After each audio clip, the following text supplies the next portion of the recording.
sounds like there's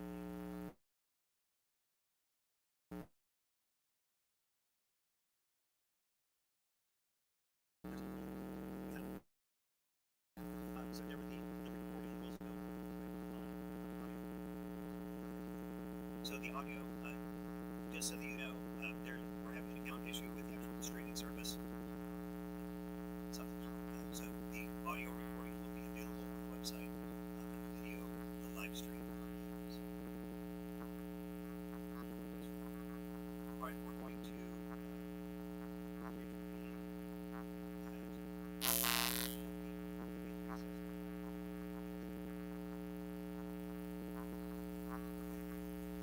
the city administrators.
fix things.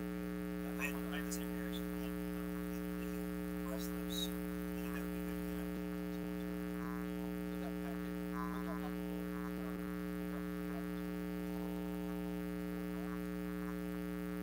So we'll add those together.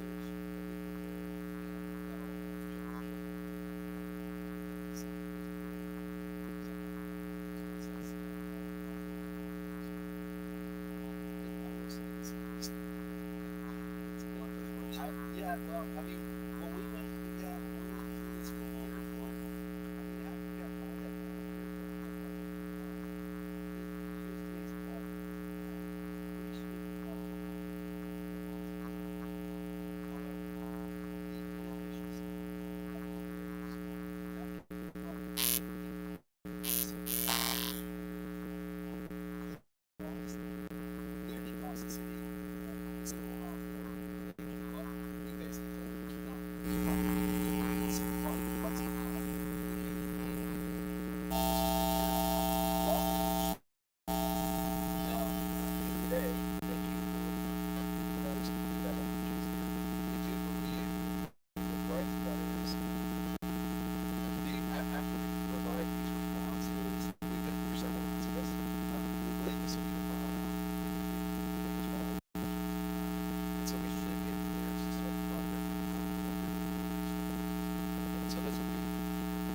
Yeah, it is.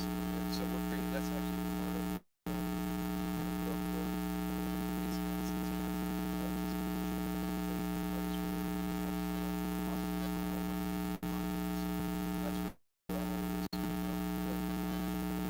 I swear, I think everybody we would build this one, and we haven't. It's not intentional.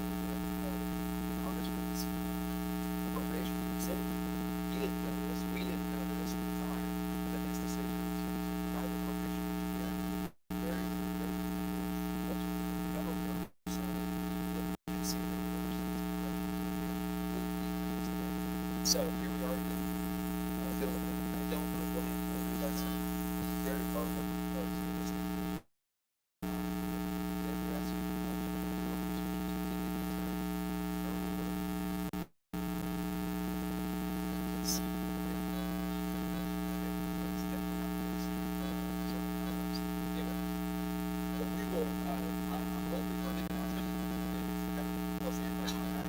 Say, hey,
Miss King and Mark,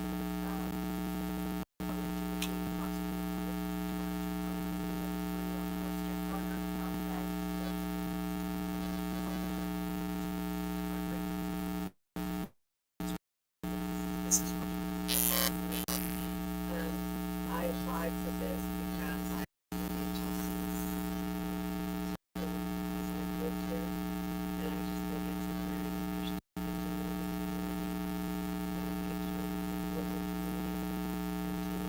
history. I have a little bit of background as far as being able to reconstruct a lot of that and I'm able to get archaeology as well. So I have a little bit of a background in that.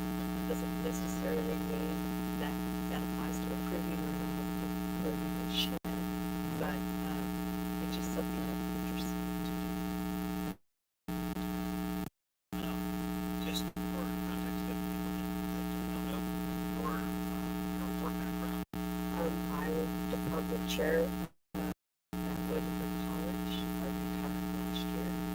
I teach professor of geology, physical geology, and historical geology. I created course for the archaeology department, which kids are working on the 18, 51 archaeology.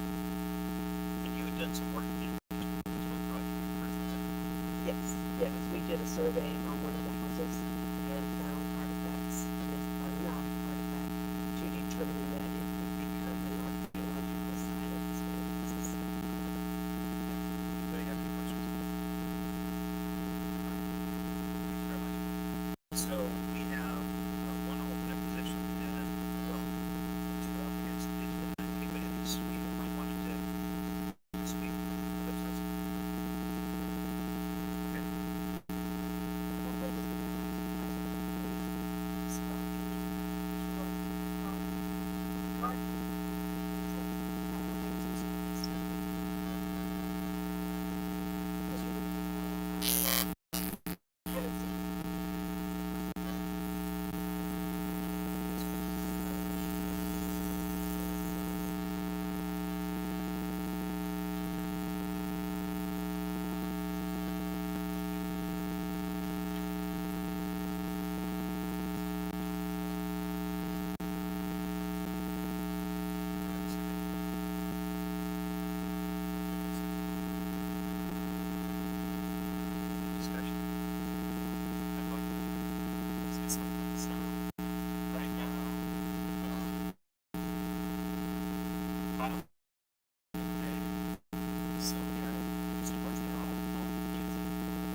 typically we have people come up and talk about basically why do you want to be on the board? What do you have to offer the board? What does this mean to you? The board. Their legends. I used to live across the street from Martin's Park. Last night I opened the door and it did a lot of work. So, trust. I have kids that graduated from the valley. I was involved in sports. I'm going to continue that for years later.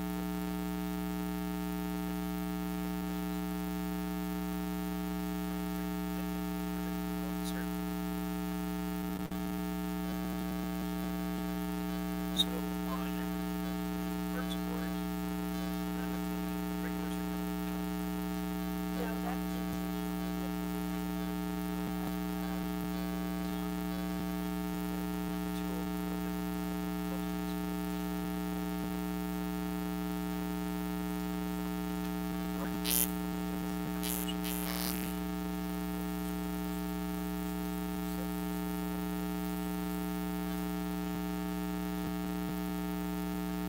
Discussion. All in favor? Aye. All opposed? Motion passes. Thank you.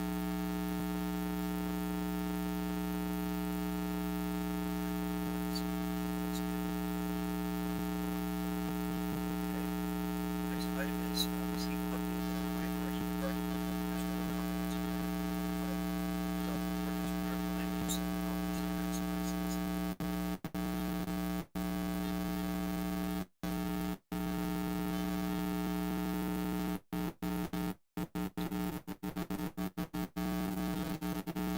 This is Zach Lewis.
Come on, I got two open too.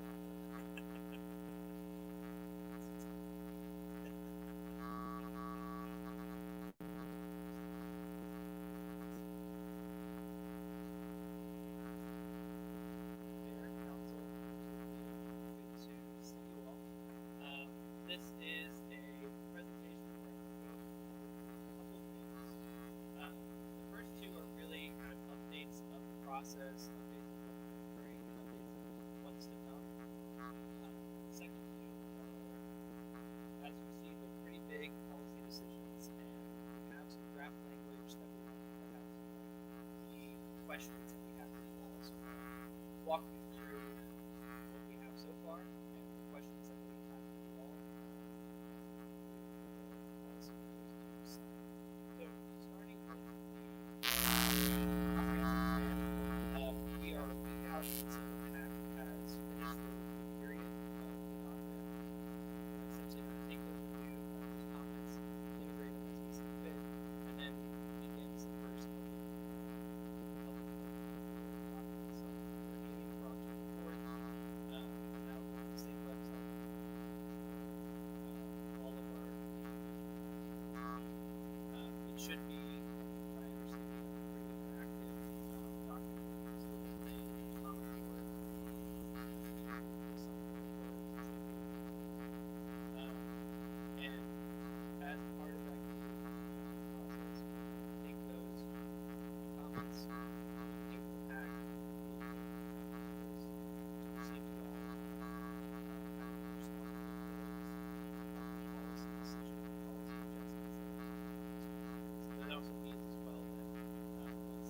Feel free to take that as an opportunity to just make your own comments.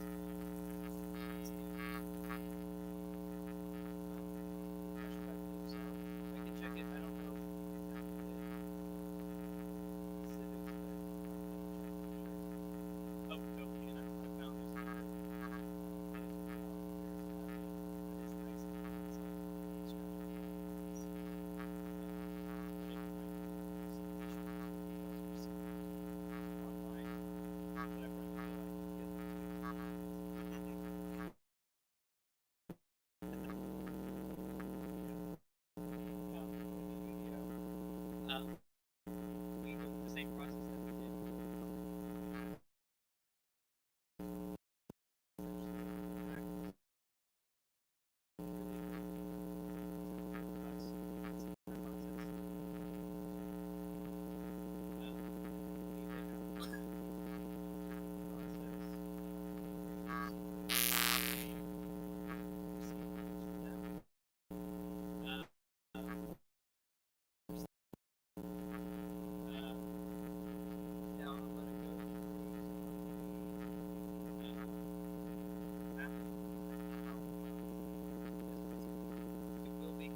that is the most intense. You'll see on the map the majority of them are on highway 4. That is with the intention of pushing a good chunk of the commercial district or building since district on sections of highway 4. That is, let me take an example of building stuff off of urban frontage type way that y'all have. You'll see, as we see Fredericksburg as an example, where there's a building going straight up the sidewalk, along the sidewalk, with big awnings, because you have a very long linear commercial route. You'll want to take large capacity to visualize that. And notice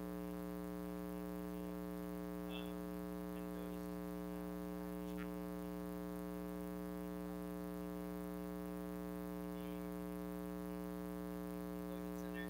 To clarify, deployment center is like the example that we have presented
see also tracks the developments.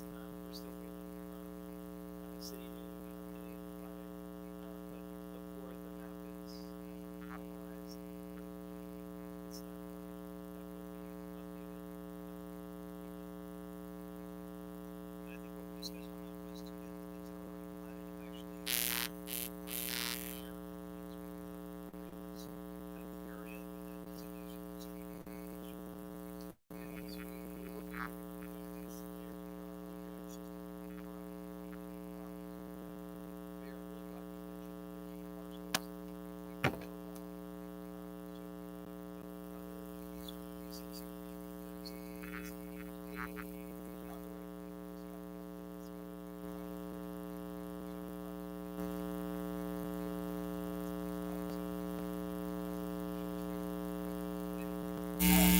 see things like that. Go back and be able to have see something, say something, and it's really recorded. We are working through all of the draft that the owners that actually lay eyes on this and see something that Is there a way to comment on that on the site where we go through? Yes. So there are two things on that. There is a form that each individual resident can fill out for their property. That is, if they don't believe that something is what they're going to be, then they can send a request to change it. And they provide their intent statement. And with passing of the ordinance, essentially it's like the ordinance is passed, and immediately after that, it goes through the series of like zoning changes that are required for this.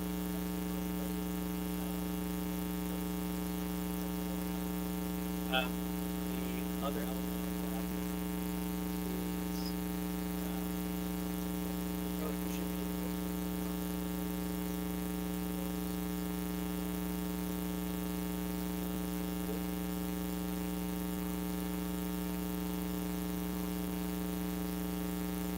it's the same type of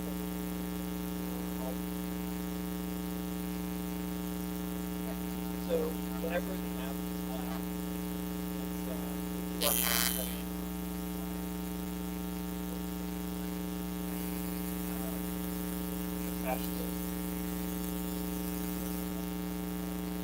it is listed on our bulletin board right outside.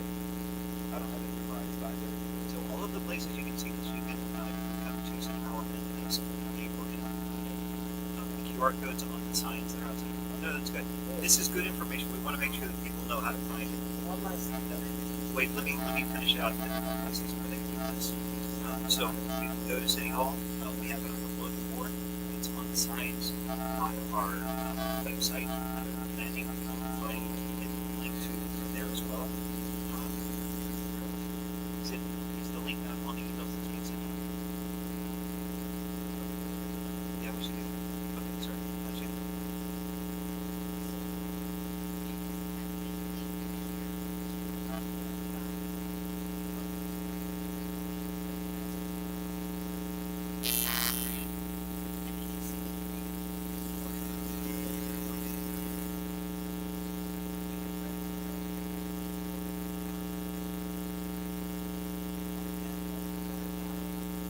We go back to the table.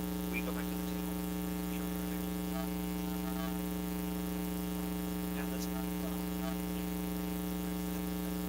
The historic business district, under the second blue, is the vacation colors. And how that translates to neighborhood commercial.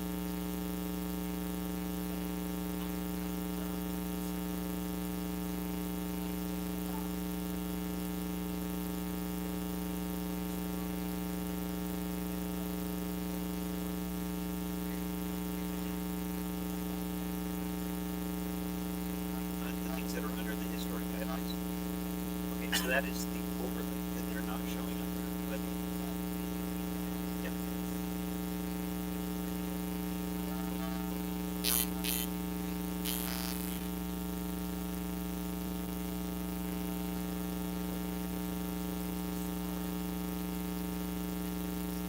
Absolutely.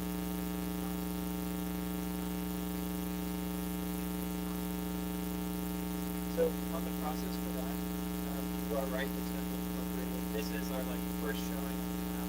We take the first initial comments, we're going to go through the city and get it finalized. Like, yes, this is ready for another approval state.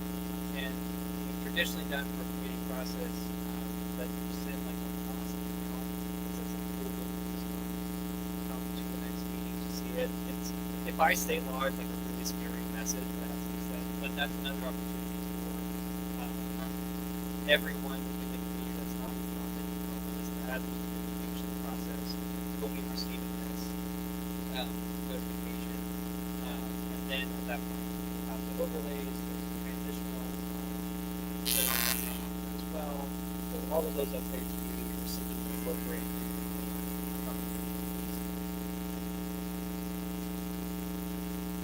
Absolutely. So the struggle is that you can either put it all together and then spit it out at the end and miss up a bunch of stuff, or you can do it iteratively like this.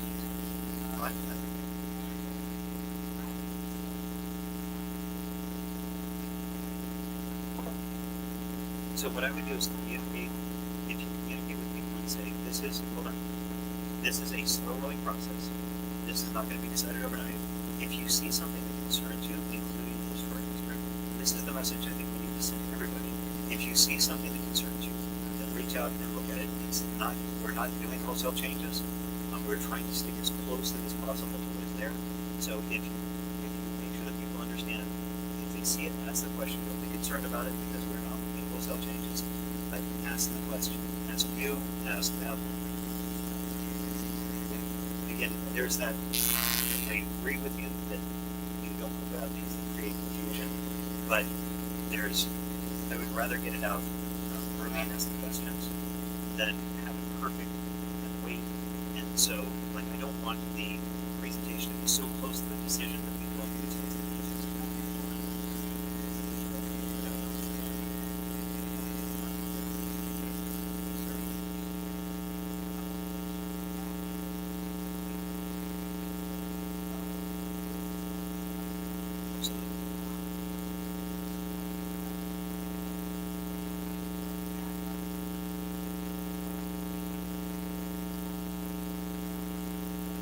But isn't it good to have that conversation? And I'm not saying that you put out, you know how, okay, hold on.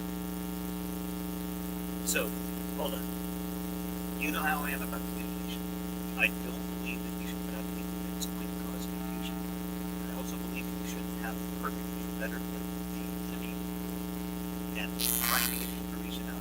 If they can get it done in time, absolutely.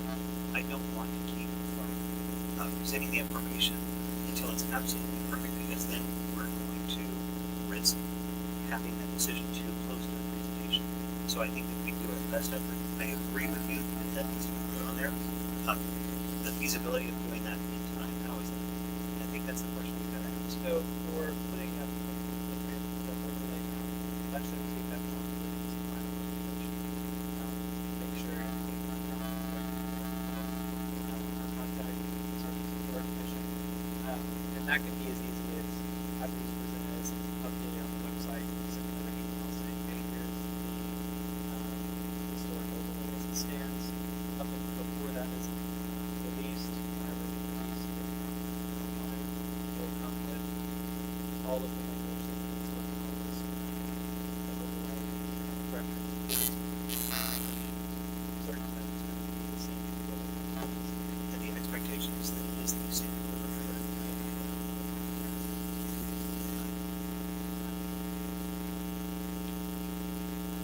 Agree, totally agree.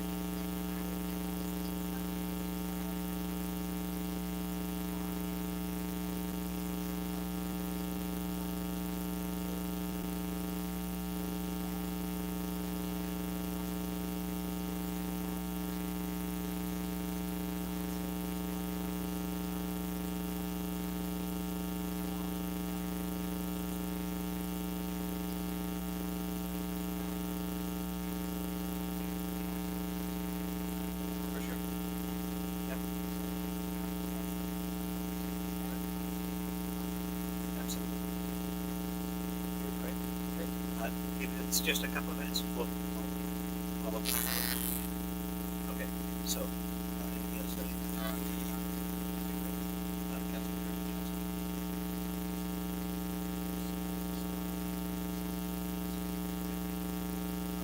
had one other question. I agree about the historic overlay. We have at least two pilots in effect in the city. After the UDO is adopted, there will be no longer be any zoners. Our goal is to have a solution with the same name that existed before. Because that's been replaced with a different zoning. Are the existing HUDs also replaced with new zoning, or do those continue to exist overlaid across it? I don't know if that's a question for you, attorney. So they should say it's the, it's really like, yeah, the plan, so it's like,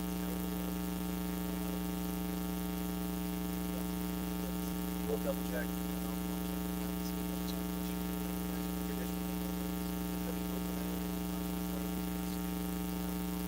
Or we can see if it's like, if the PUD ends up just being an incorporation of the existing code, so that could be a conversation that we can have.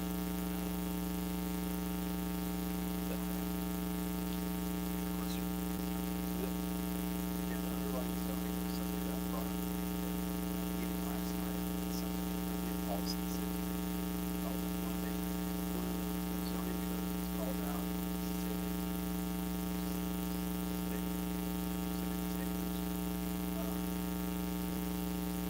and my question is, since you've got cemeteries, the regional parks, public works yard, library, all of the Catholic properties, all the other church properties, they're all zoned in civic spaces.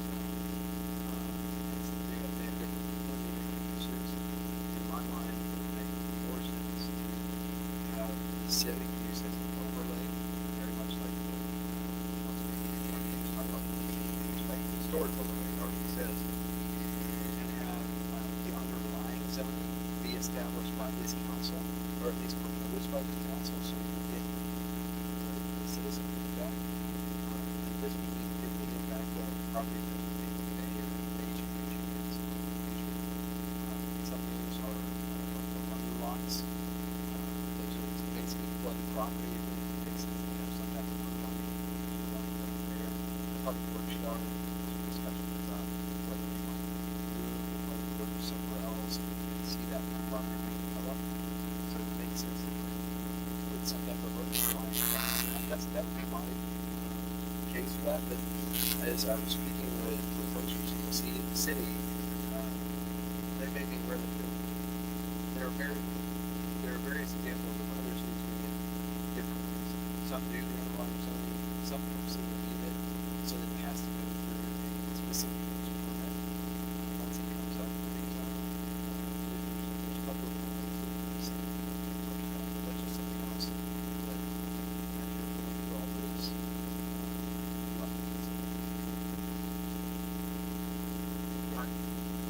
So we have a couple of questions I wanted to address. I start over.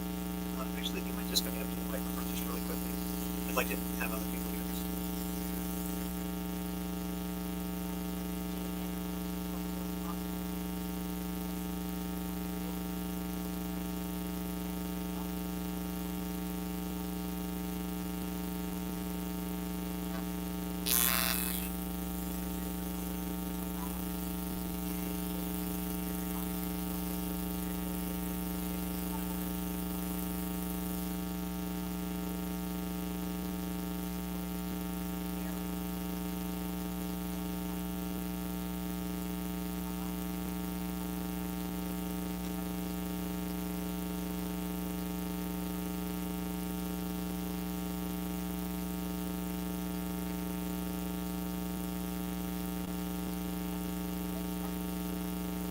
That's an accurate question, yeah. Well,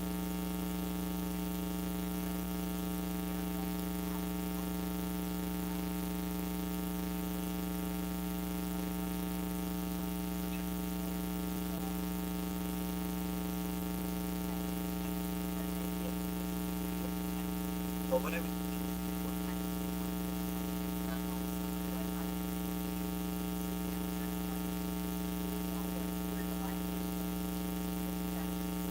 so what you can do is go go onto the site, they've actually got this really cool wiki thing we had at the meeting last night. You, yeah, you can go through it and you can see what it was before, you can see what it is now.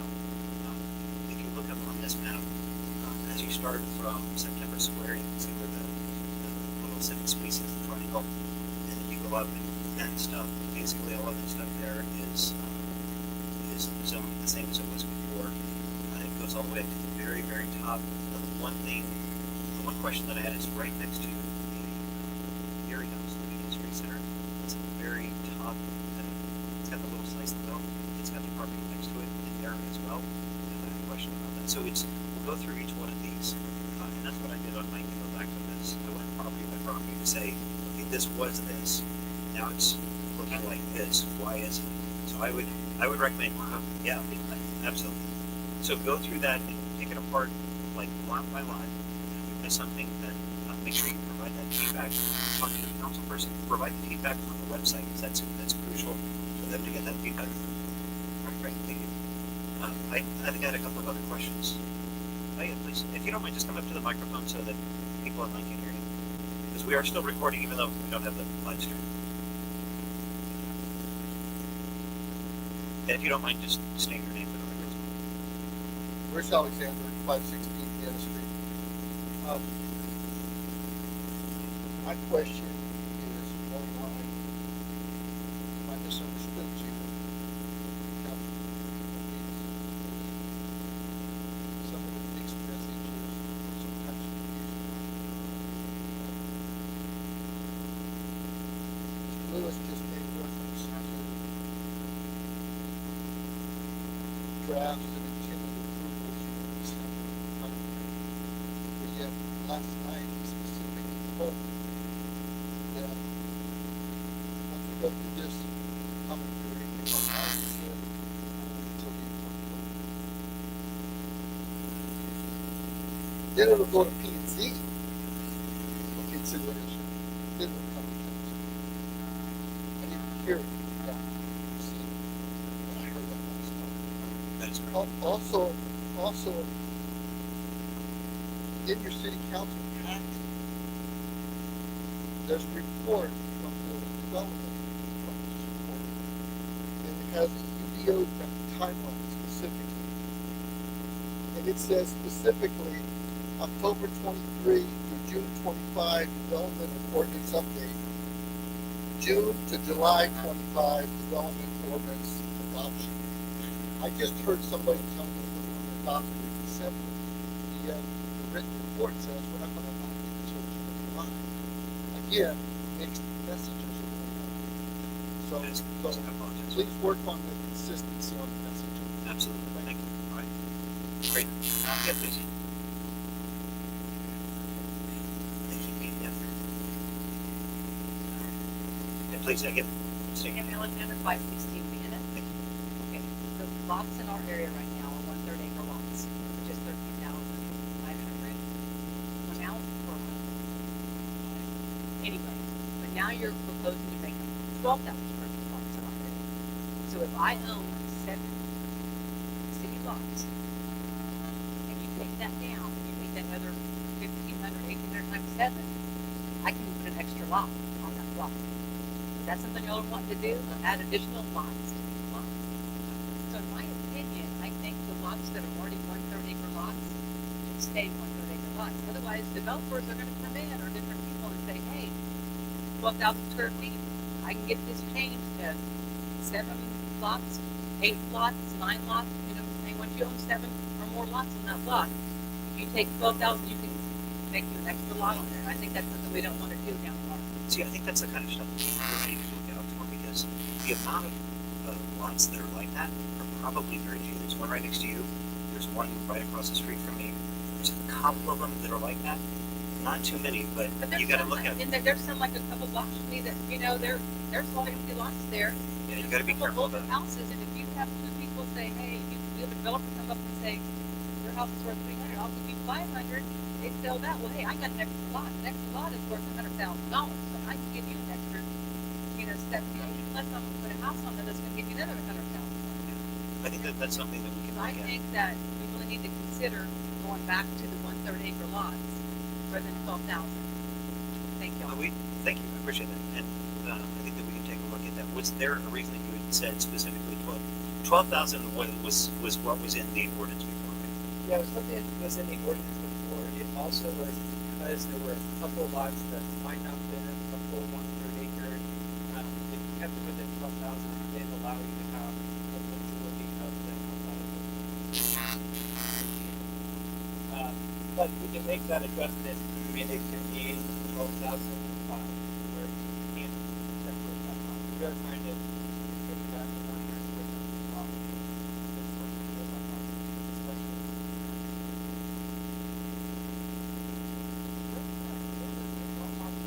But yeah, those are things that we can look into to ensure that. Please, Mike.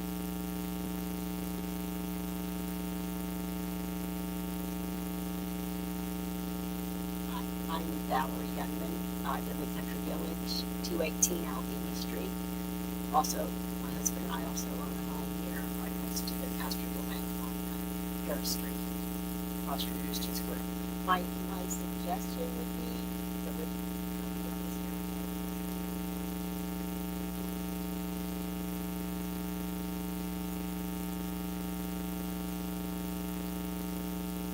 If you don't mind trying.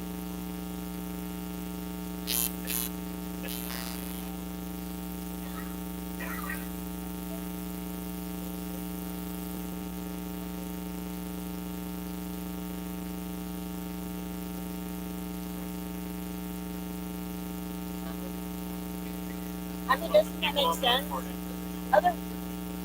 Otherwise, you always have to turn back, and if you're on, you're having to go back. And if the words are there, okay, here's the words, I know what it is. Just like you teach in elementary school. Keep it simple. I had to have 3 documents only to be able to do that, and it wasn't me. Yeah, well, it just makes more sense. And on another note, speaking, same thing about zoning, Mr. Dixon referenced Public Works lot.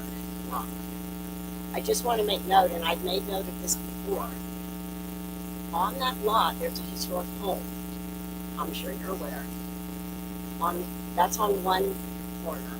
On the same street, on the same street, other corner, is a historic part of the building, still standing, that was, my last name's Younger, was the first Peter Youngman store. And sure don't want to see that go anywhere. So, just FYI. And as I understand, Public Works Yard should belong to the citizens. So if anything is going to be done with it, we'd sure like a vote on that. If we get to that point where that comes up, we've heard some interesting. Oh yeah, totally agree. And we heard some other stuff. Like there was a suggestion last night that maybe that was something the Voice Center would take over and use for an extension of the church or extension of the Voice Center or whatever is going to happen in that area. So we're not trying to do anything with that right now. We don't like having it as a big junkyard, but we're not like dying to. We would like to make it look nicer somehow, and we're not sure what that looks like. But you're right, we've got to figure that out. Sorry, please. Mickey Holt's house, 514 Washington Street. Been to most of these meetings, not all, but many of them. And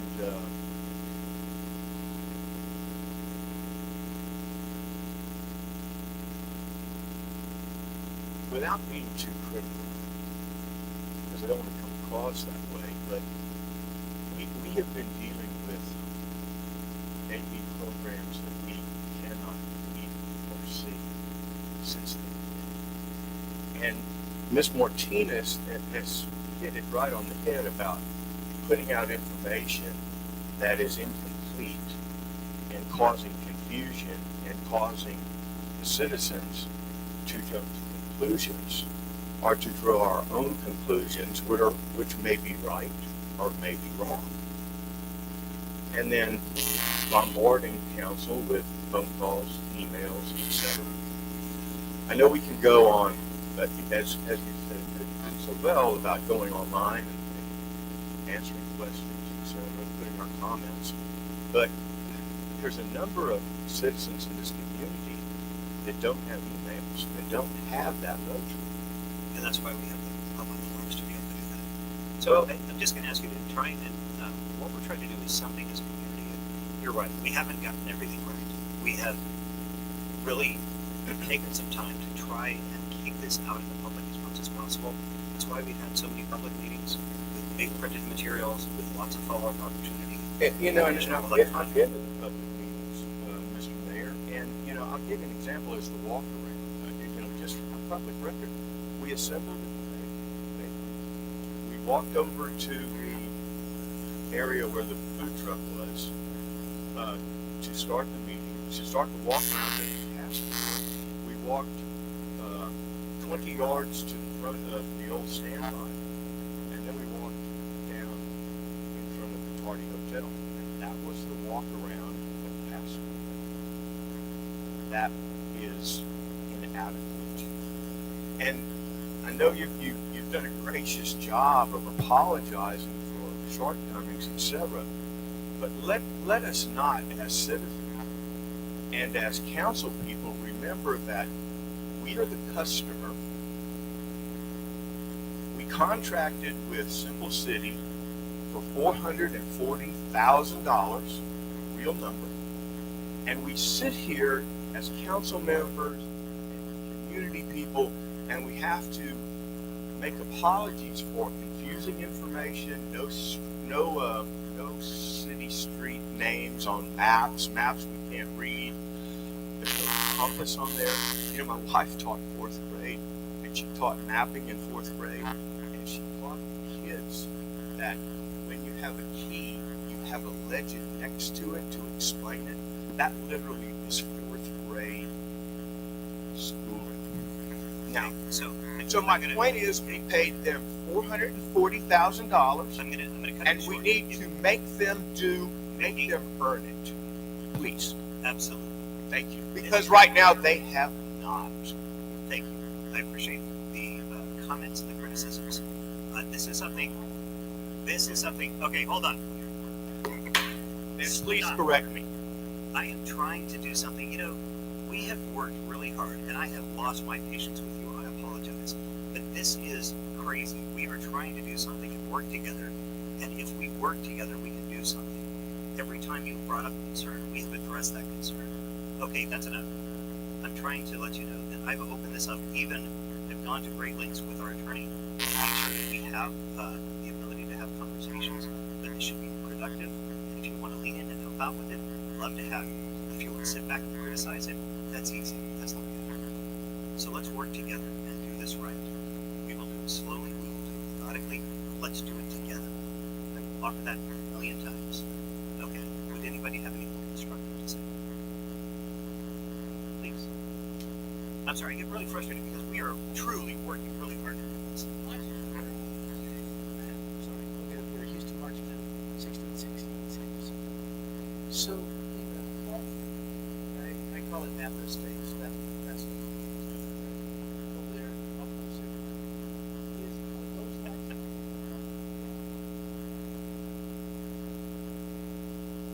So it's not necessarily mandated that they're, but they can, which is Well, worrisome. that one can't. They can. No, that one has already been agreed. So they haven't finished out. If you notice, the east, the big white plot, is still showing outside of city limits. So this is one of the things, and that was on my comments about how that's included in there. So it's the same thing up in Country Village. These We're are not bringing down. I'm sorry. no problem. Those numbers, that is, those numbers were built for neighborhoods and fiscal sustainability.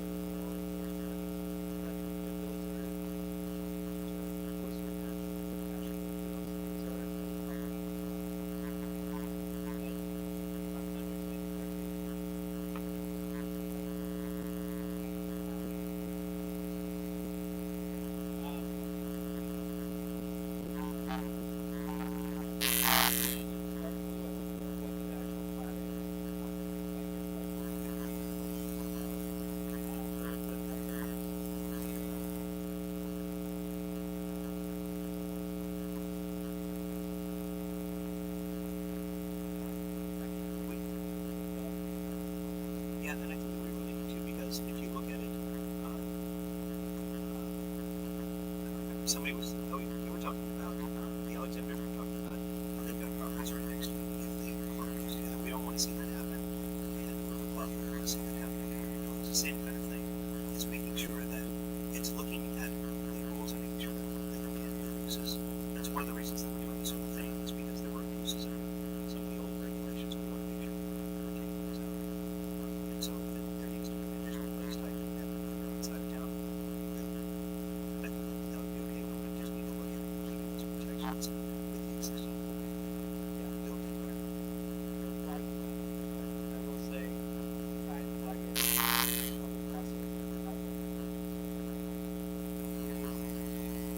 these will all be like, we're gonna clump all of these.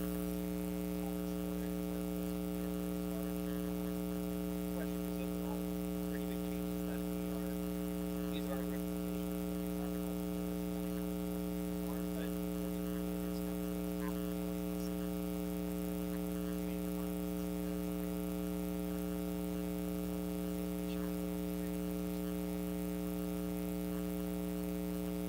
And one of the messages, as we talked about yesterday, one of the messages that we were sending, Mr. Alexander pointed out, one of the comments, if you go back to the zoning, we talked about taking out part of the rain protection. So, like, I'm sure that you noticed, I noticed too, that it doesn't have, on P2.5, historic residential, we talked about taking the last part of that sentence. So there are things that we want to do to send a clear message to anybody that buys a lot, wants to buy a lot, wants to buy a bunch of lots. This is what our intent is. Our intent is to keep this the way that it is, exactly as it's described. So we're actually going to take out the verbiage and put in some additional protections that we talked about. I don't want it until we can figure out it. We discussed it last night. So trying to figure out how we can put those protections in place to send a really clear message. This is what we want to consider. Yeah, and these are written. Have not. We didn't have these parts. It's not me. Sure.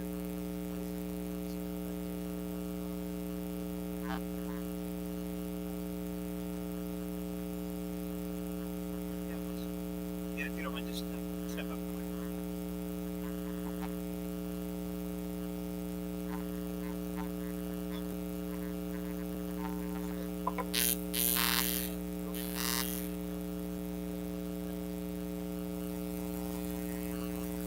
Right, or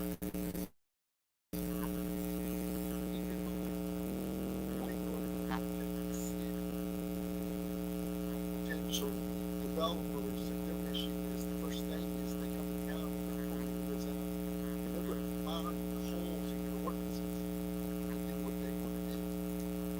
So in writing some of these rules, you've got to think like the developer to be able to protect yourself. Absolutely. That's the best thing that you can do. Exactly what the things that we're talking about right now, the questions, the concerns that people have brought up. Absolutely dig into the details of those and find out where the abuses could be. And let's make sure that the ordinances can address that to the legal extent that we're able to. Yes. Perfect. Thank you. Okay. Yeah, please.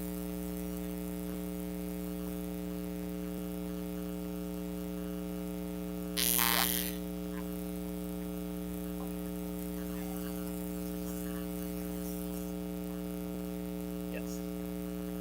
One thing I asked, with each one of these, I had probably 2 different ones. Through those, yeah. Those information. Yep, please go ahead.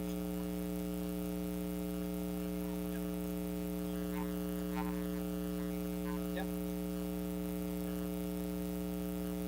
Yeah, there's a bunch of things, but it's a matter of, I know that we're honest, we've got to get into some different things, but I went through it. That was the first thing that I did, was find all of the anomalies. That there's another part that's a park, it's a private field, that 14 acres over by irrigation canal. It's not in the city limits. So there's a bunch of things that they'll go through and look back and so, but please do those. Great. Perfect. Anybody else?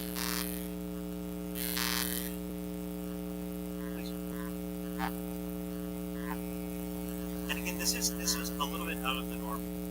Typically, we keep the city council meetings to this, but this is such a difficult process. I just wanted to make sure that within my legal ability to do that, we want to have that conversation. My name is Richard Bays, and I live at 304 Harris Street.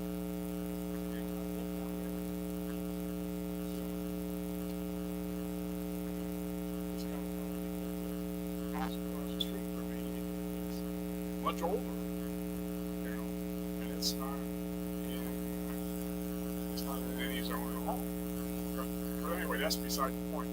The question I have is that if we're going to make comments, is there going to be a process that can tell us how to make those comments?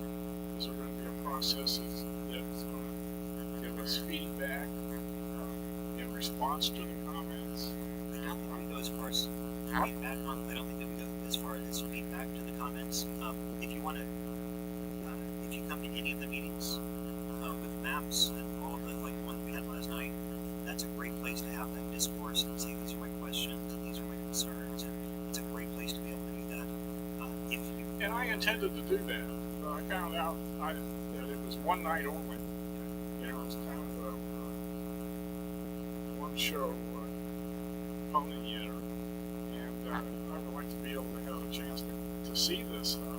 I've been to some of the meetings, and I know. But I would like to be able to have a response to questions I have, comments I have. It's kind of hard to tell when you're looking at something that's very minute. well, I think Is there a form that you're going to send out that gives us an address to send these comments to, or do we just walk over to City Hall and hand them to Deborah? like I was saying before, if you look at you know how to use the QR codes, The what? the QR codes that marks or thing. I asked you, so the answer is no. So we have a website. We have a website you can go to. If you look on the planning portion of the city's website, you do that. You can just come over and come over to City Hall and come over and walk through it together and take the and show you through that or work with your city council person. I think that if you want to have that kind of back and forth, I think it's really good to do with your city council member or with myself, or if you want to sit down with somebody from staff to do that. I want to make sure that you have these. We do have it online. We have it in person. We typically have them multiple days, but because we had the city council meeting tonight, we had the last night. We'll have additional meetings to consider. If you have any questions, reach out. We'll make sure that you have an opportunity.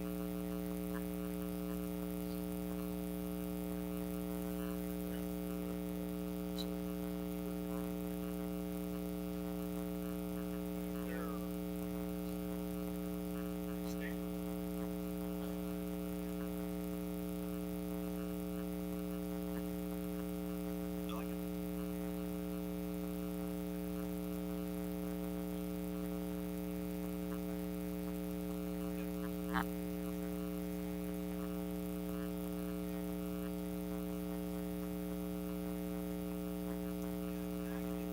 I guess I've experienced with it.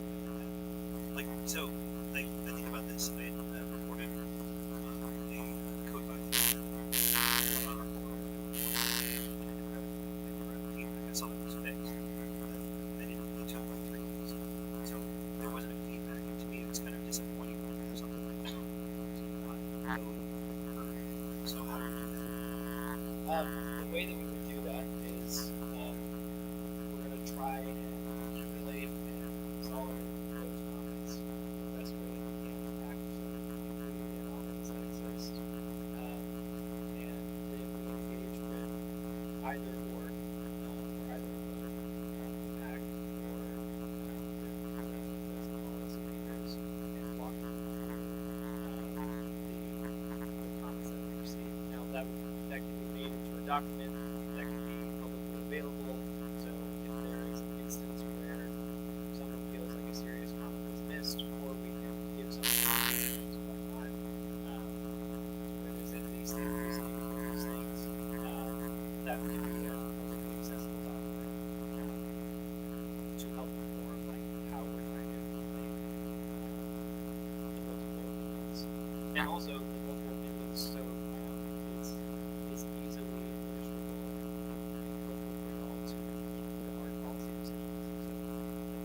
part of our job is taking those comments and presenting them to you all in a way that you can digest and use them. Not saying that we're adding our policy recommendation, that is us consolidating specifically. So I think an answer to that question, Rick, is the best way to get feedback is to sit down with your council person. These are your representatives on the council. You can sit down with your council and see if you have to on the accuracy. Call it accuracy. Yeah, we're doing it. The oversight board making sure that we don't. Yeah. So I would recommend speak with one of the two PNC members back there, speak with your city council people, sit down, let's walk through it and talk about the concerns, and we'll be your representatives in that, and we'll make sure that we can hold us accountable for that answer immediately, talking through that, making sure we understand. I think that's the best way to do it. This is what we volunteered for. Okay, great.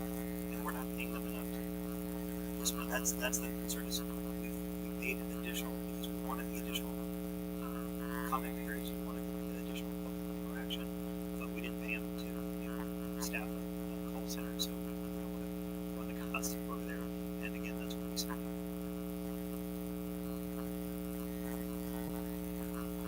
No problem. Yes, you do. And to wrap on that, like, all I said was that we have a membership report. That all is because comment period that typically offer at like first what you saw was say everything. That's like the longest that passed. Based off of how the products have been going, maybe very what was but to be clear, that is the community engagement process and the time force like that process passing the process.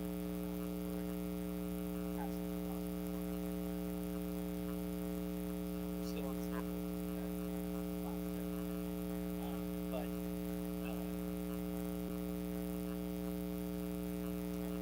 I think that the answer is that it takes as long as it needs to. We had the last major controversial issue we had with the airport zoning, and there were a bunch of people who were in arms, these attorneys, and you're going to take away all of our property rights. And the thing that the council certainly strongly is that we don't believe in merging those property rights. The property owners don't believe in merging that, especially if there's no legal mandate to do that.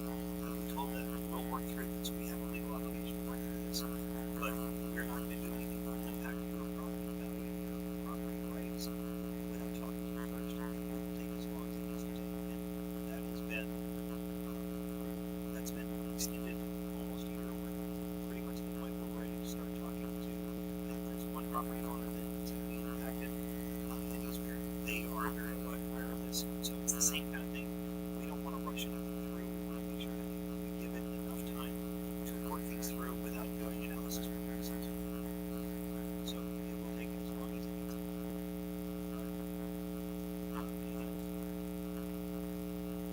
Thank you.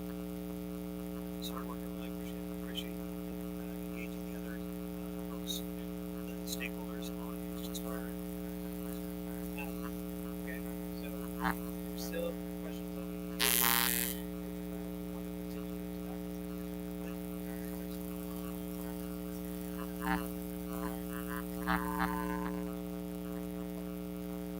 Okay, so the next one is accessory dwelling. You file their names for it, but it essentially means somebody that is living or an accessory structure to the foundation structure for. Let's pause for just a second. All right, please continue. This is us trying to figure out what calibration is for the ADU policy. As has been said many times in Castroville, y'all are unique and have a lot of different variations to what exists on the ground. So we're trying to both match the intention of the community and the intention of the policymakers to some of the realities that exist on the ground. This is how ADUs are traditionally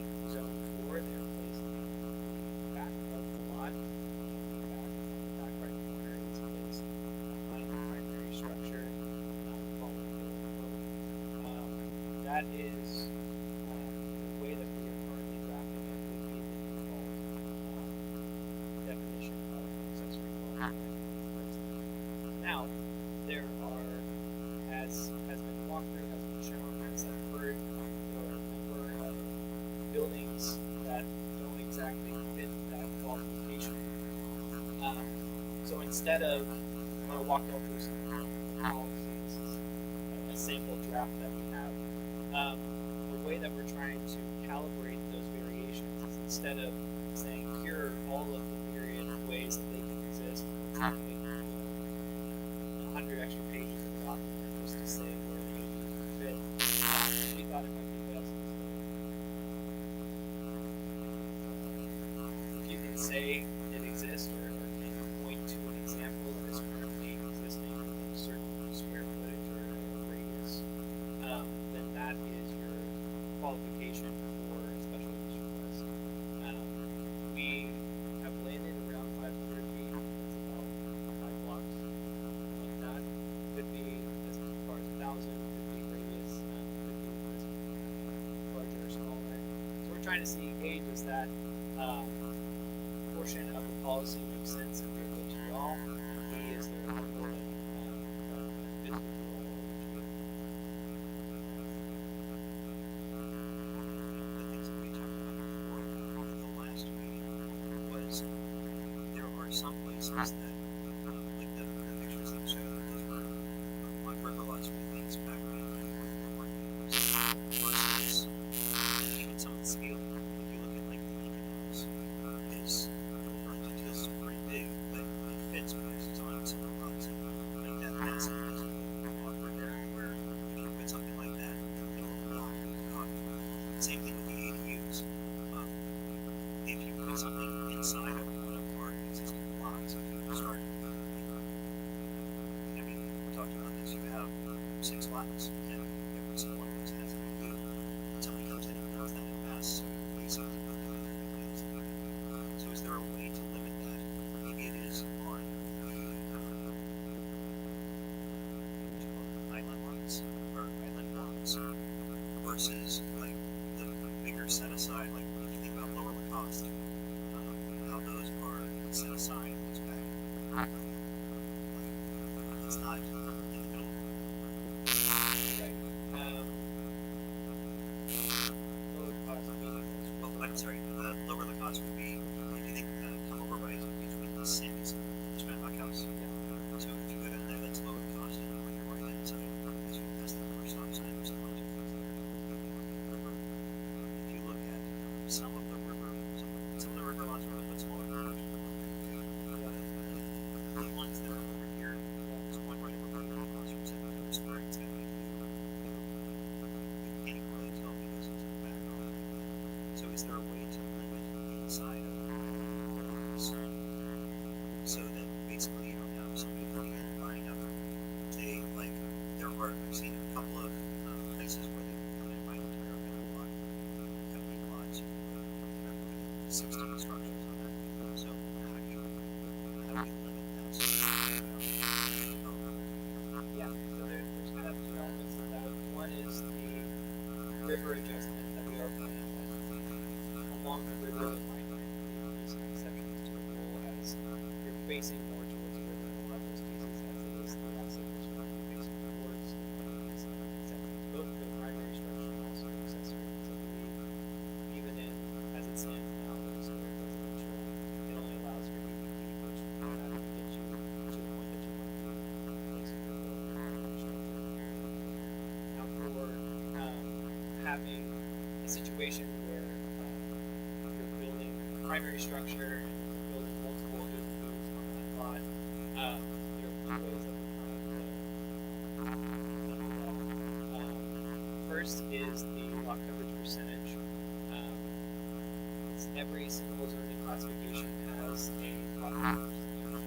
We got these lot coverage percentages because analysis of the existing capital buildings and got what their actual lot percentage is in there as where they would have been place types and everything here at the beginning of that. So as you see, there's a pretty big range all the way, and a lot of it is square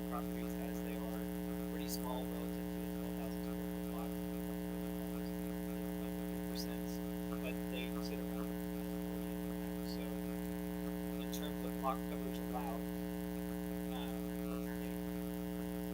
example, you have a building that is taking up 50% of that lot. ADU can only add 10% to it. If they wanted to go over that number, they would be required to go for a special request, go through a public process, and it goes. Second is how many ADUs do we want to allow this site? That is where we're saying like there's examples where we've seen as many as 3, like the historic building close to September Square that has 2 or 3, I believe, 2 large structures.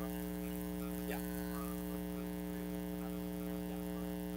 And to be clear, any like accessory building that doesn't take like a resident like a dwelling purpose isn't counted as part of the lot coverage. Isn't considered accessory dwelling calculation per se.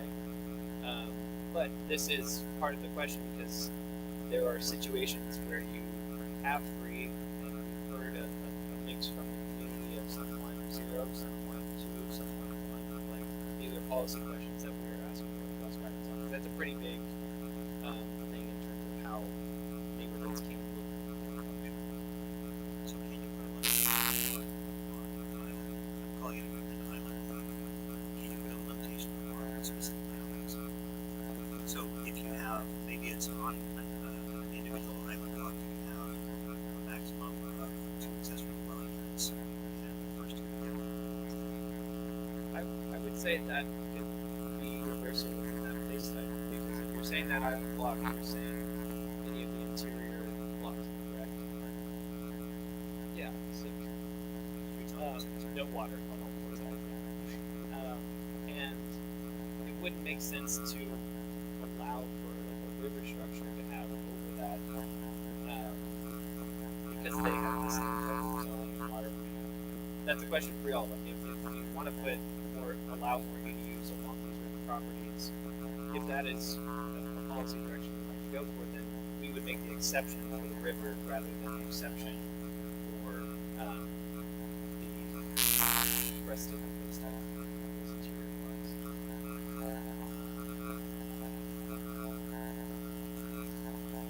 Well, they're all in the historic district. Yeah.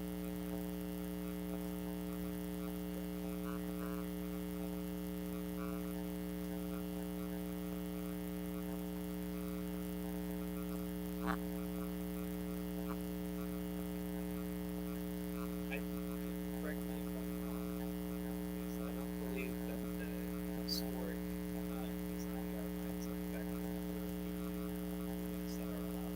I think they affect the design of it, but design is part of that process. If they're in that overlay, they don't encompass in that overlay, go through the traditional process.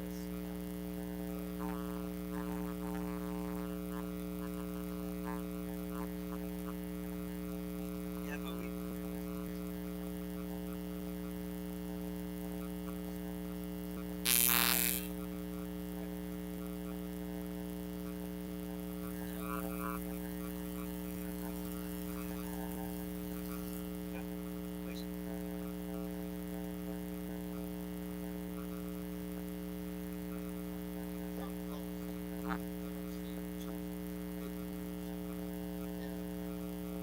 By 16 p.m. or 17 p.m. I live on a corner. Okay? I'm in the 2.5 historic area, so 40% coverage doesn't include accessory buildings like we have a 2,200 or I have a 2,000 square foot footprint house. You're telling me I can put 1,500 square foot houses in my backyard plus a 400 square foot accessory. That's crazy. That's what we're talking about. That's crazy. Absolutely. That's what we're trying to avoid. So I think that we need to figure out a way to limit that. Again, his point is, and so many people that are in this area, is let's not create weak family dwellings in this township. But there are a lot of accessory dwelling units that are individual We just don't want to create something. We don't want to have somebody come in and build something that encroaches on the neighborhood. Yeah, even You don't want to leave it. to that degree, you provide a size. You might have that basic default standard, but saying, how to go over a certain percentage or go over a certain foot. Those are possible. I think in the historic district, what I think that we need to do is we're kind of batting stuff around without having some concrete ideas. I think that it is, well, I'll leave this for council. I think that we don't want to create multifamily housing. I think that there is examples of accessory dwelling units in appropriate amounts. It's a smattering over here or there, but not something where somebody can come in and buy up a whole block, put in 16 residences or 30 residences or whatever. And that would be a limitation on the number of ADUs that are allowed within each. In that case, then you might have one ADU. Is that semi speaking? But to get that number, So let's.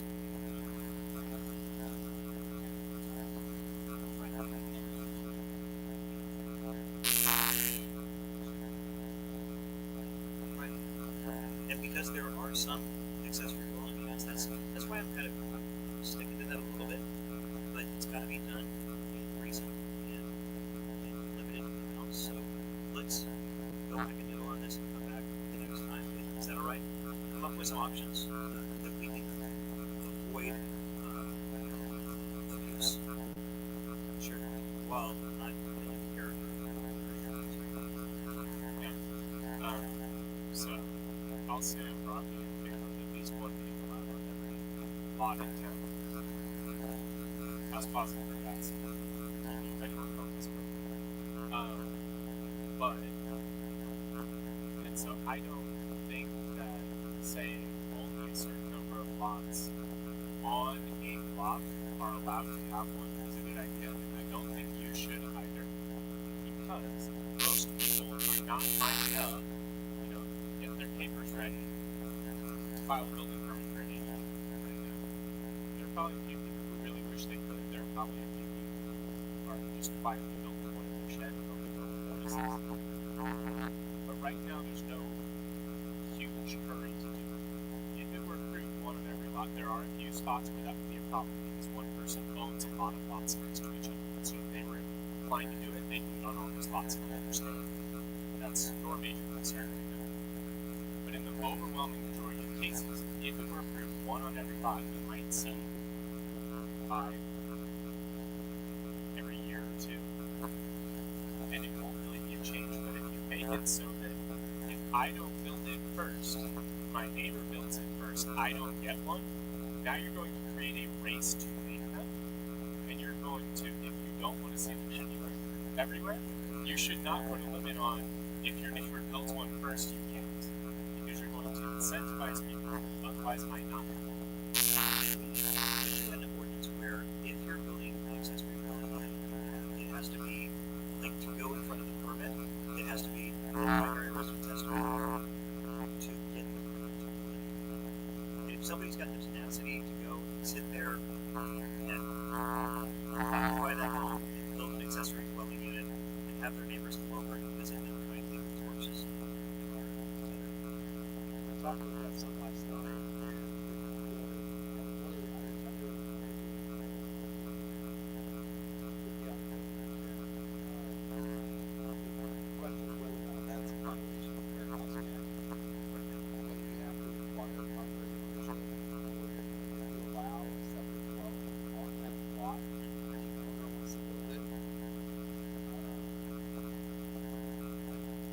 That's the way we'll that process basically allow different cities some type of property ownership. So that's something I don't know if it's something that we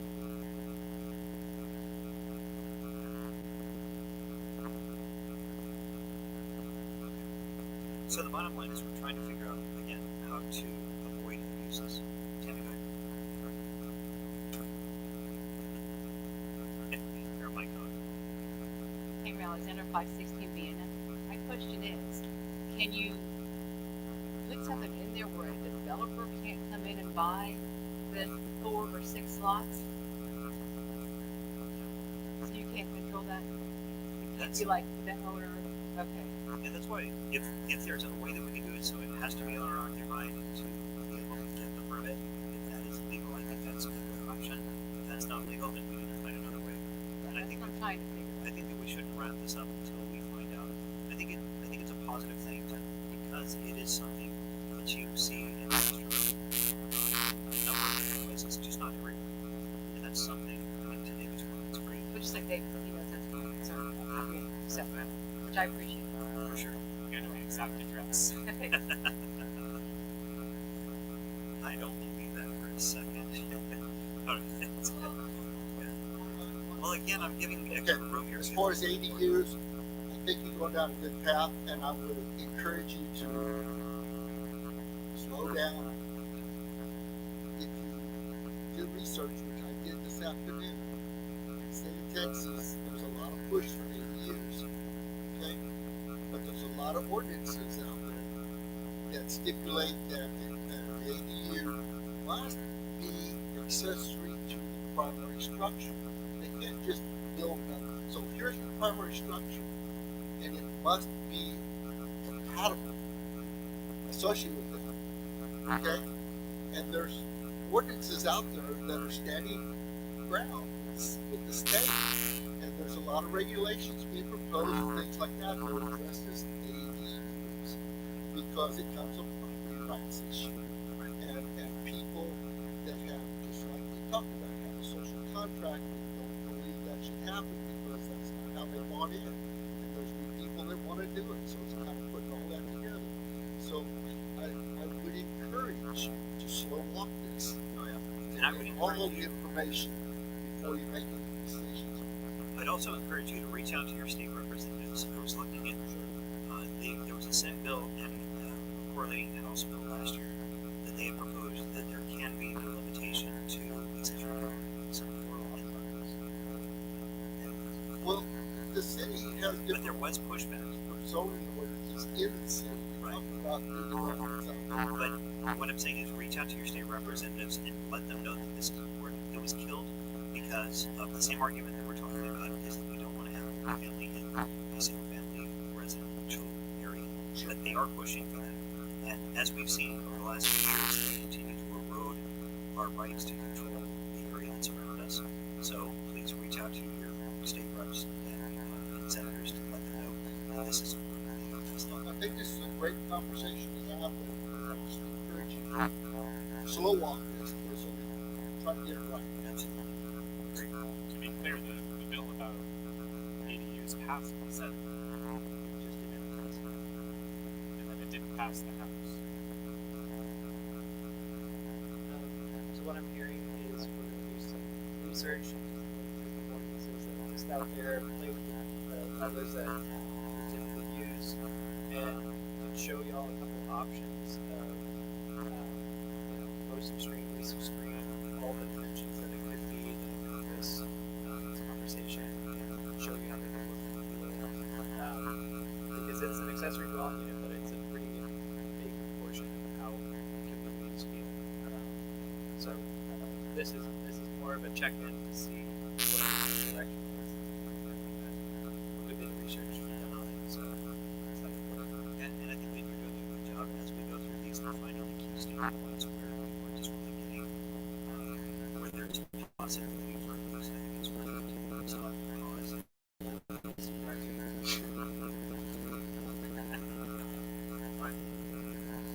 Okay, so now to the last one.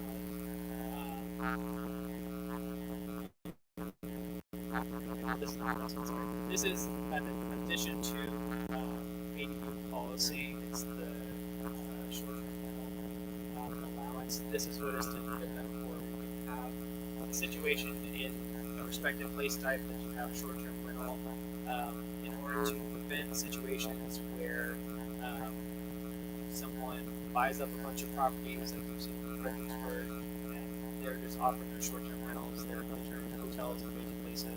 Unfortunate reality that sometimes do it. You can have a situation where they have to be occupied, which can mean short-term rental, the primary structure, the accessory, or vice versa.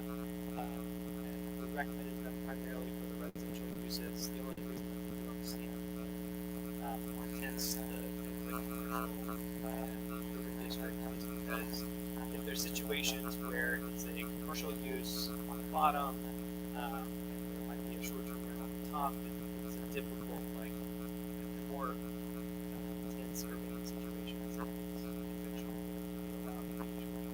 So question. I've looked up the state law on this, and every time somebody has suggested that the city has got the short-term rental allowance regulation limitation, it's been overthrown by the state. So is this legal to do this? Will they basically are we going to get ourselves in trouble with the state for violating that? I don't know if you've had experience with this. I know you don't have that answer off the top of your head, but Neither do I. This is something that it's a technique that we're going to try. Obviously, it's going to require some research, but if that's not the case, it's the threading the needle, allowing it in certain places. Like those are the questions to ask. So we're gonna see if this is allowable. If not, we're going to see. Comment on that is that whereas earlier we talked about the fair housing standards act, that applies to all.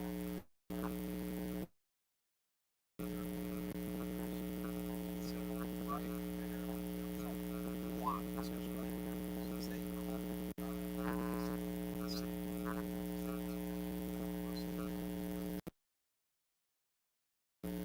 That said, as far as the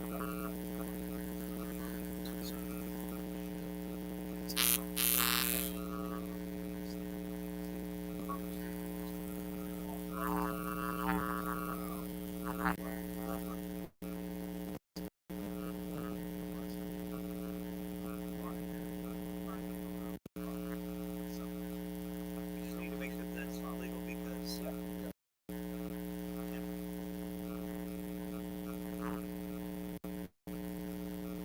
it's I don't know what the definition is, but we're talking 90 days or less or something. Basically, most people are like,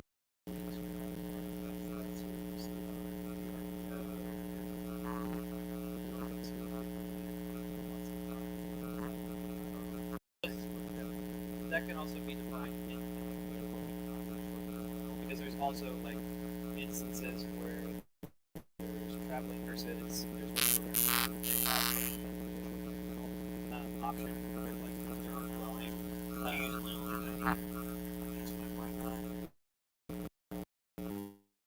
I think that this is a good thing. I'm really concerned about this because we're limiting short-term rentals. All the research.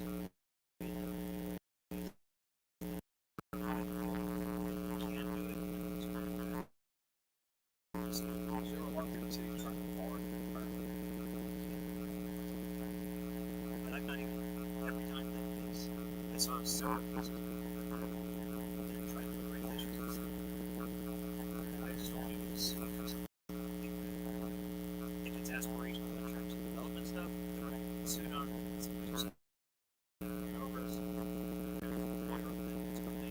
but if it's something you're going to support.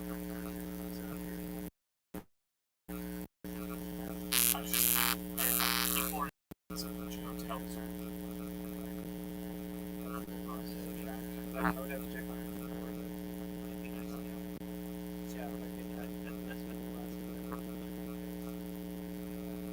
Yeah. So as the ones before, and as we will do for the next one, these introductions to the policy topics kind of get to us initially on it. Big levers that we want to get next is the special use policy. This is, while it might be subtle, it's a pretty big change in the way that code that we're having is the way that the code is existing. second term, but this is actually this Castroville building. I think an easy grounding and easy example is this here. It's existed in one of the other constructors in Castroville, and as part of its lifetime, it's taken a number of uses, a number of development, control of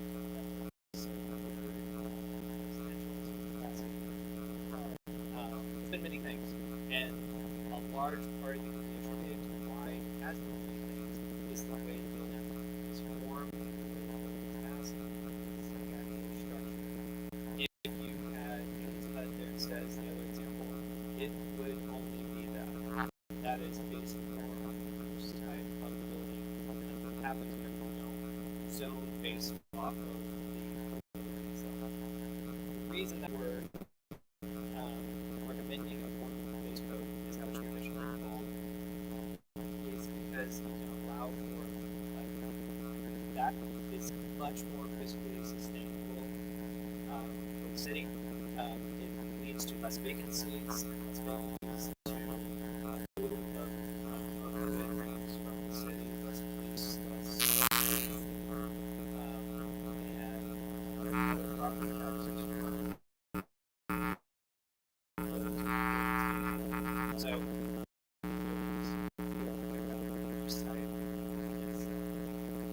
but that is not saying that they can allow for two measures. One, it is as simple as here's selling the public, here's your private companies capacity. There should be say quantify that emergency.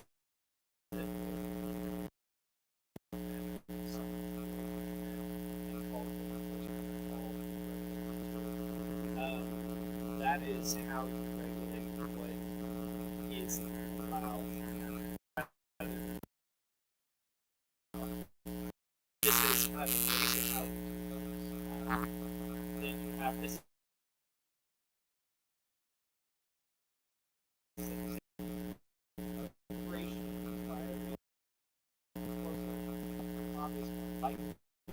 Layer is the same, so as you're trying to upload our style, so you don't have light.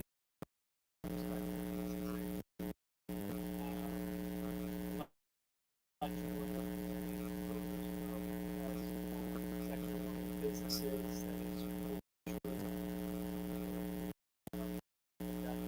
other cities, it's typically like 1,000 feet away or do all the gas radius. It's almost and it has to exist within the city. It's kind of special. So you have like 3 filters of public process before you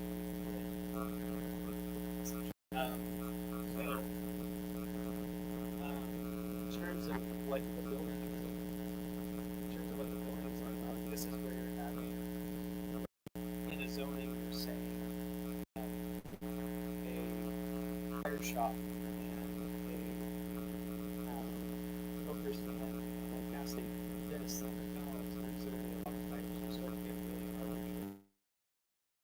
always kind of chase their situations where uses don't exactly, or a new use or a new business that's trying to start up doesn't exactly fit the use type that you have existing. So it becomes a different conversation. So now you're basing it more off of a type of commercial that's allowed, a type of residential building that's allowed, basing it more on the building. We all come to the show the images and renders of your building types. This is what we mean by that. It's literally so that is the base that we are able to use. 2 parts of that. First, does this make sense? Does this feel good? How does that policy? Do you have any questions on the policy? The second conversation that I'm sure we can talk about more. There are in every town certain uses that your town, as far as liquor, really feel should be excluded in certain places, then that is a conversation of, okay, why, what is the reason behind it, what's the intent behind why it should be there, just so we can understand, rather than falling into saying a bunch of uses.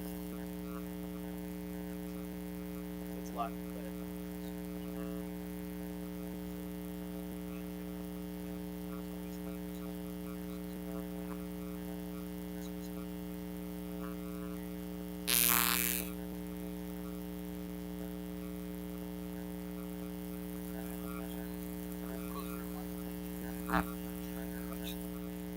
So looking at what it uses now, an auto shop, a welding shop, something that takes right semi-motorized with forklifts to offload and plug into streets.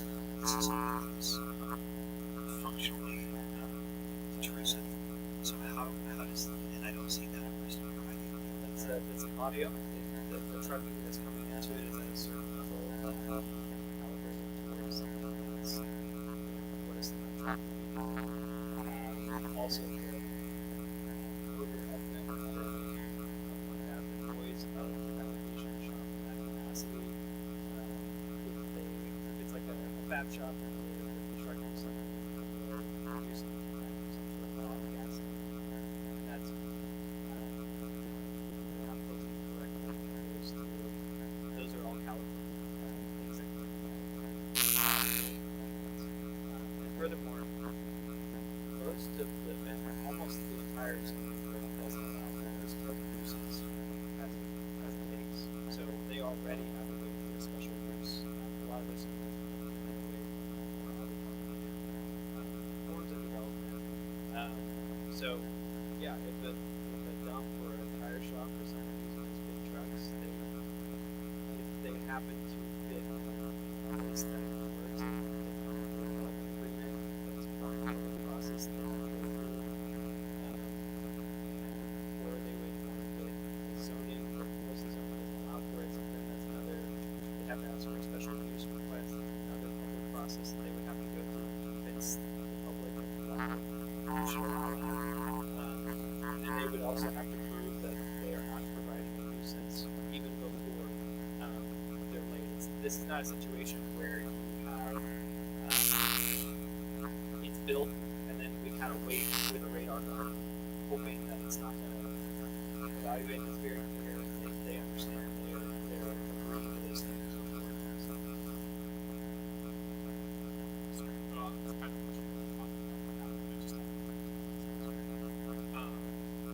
I see that residential building types, there's never commercial uses in primary, and even in some which is another commercial space. We have a fair number of homes, originally built as homes, which do feature businesses in them. One of my favorites is a flower shop. There's also a dentist's office, a doctor's office, several different businesses here in downtown.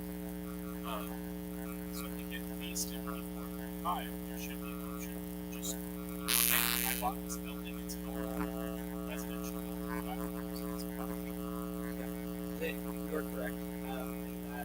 That is the intent and how we're trying to design that for building types are allowed to be house form residential, that they can, or house form commercial is what they call it. These are more like kind of adjustments to the base, and typically once we nail down these special uses, we have a very clear table.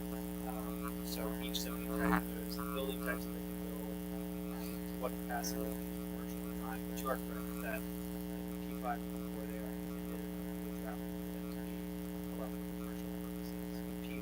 The only other exception to that is in the transition zone, which is a zoning that we're carrying forward recently. That's the transition zone. Commercial districts that have to ask for special permits.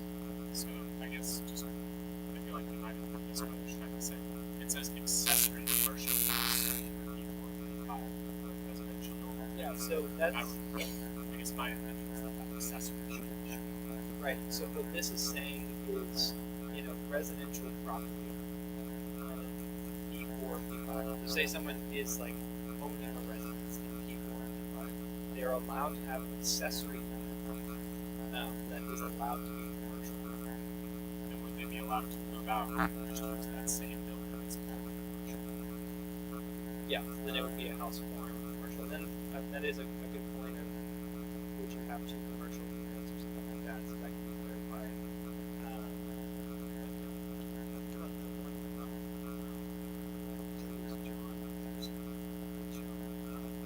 There was one place where they had, there was a village, there was one building, they had a little apartment on the other side, on the back side. That's where the family lived. But it's all one building, they operated the donut shop. So that will be accessory. This is in it. So I don't know, is there an issue with that?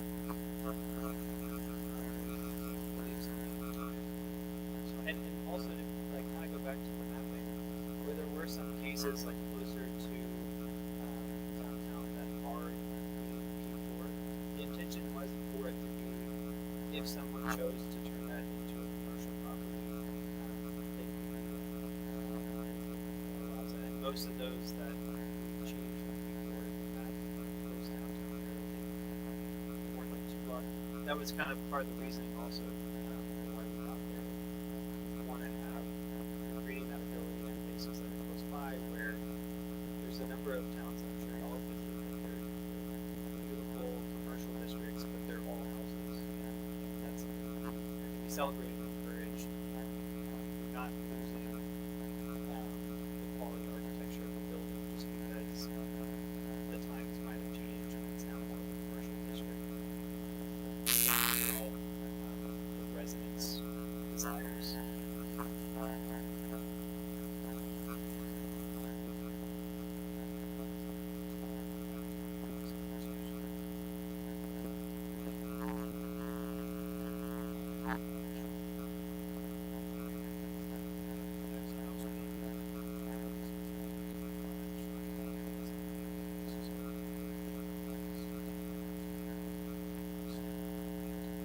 They've had a lot of things though, and I've got it.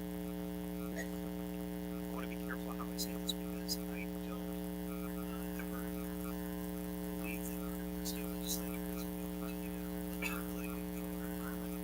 But that has been repeated a number of times. So yeah, this is something we need to continue to talk to our representatives about to make sure that they keep these things. It's helpful for us to know what are the elements that you really want to feature. If there is a number that we don't want to go over, there are certain places, those are necessary why I'm asking these questions.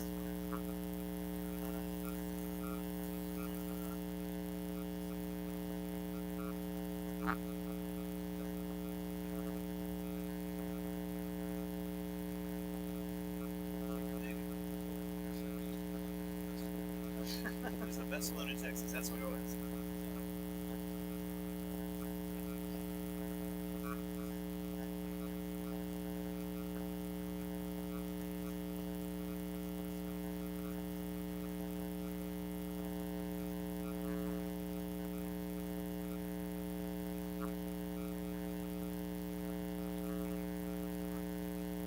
For everything that is in the historic district, that it continues with that historic process.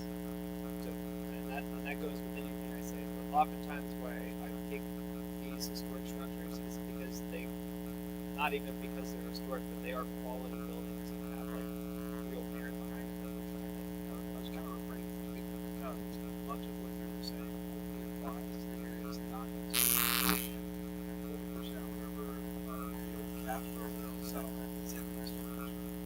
And most of it, so most of this, the agency, sort of related, you gotta go through that process. Now, it's not on uses, this would be more applicable outside.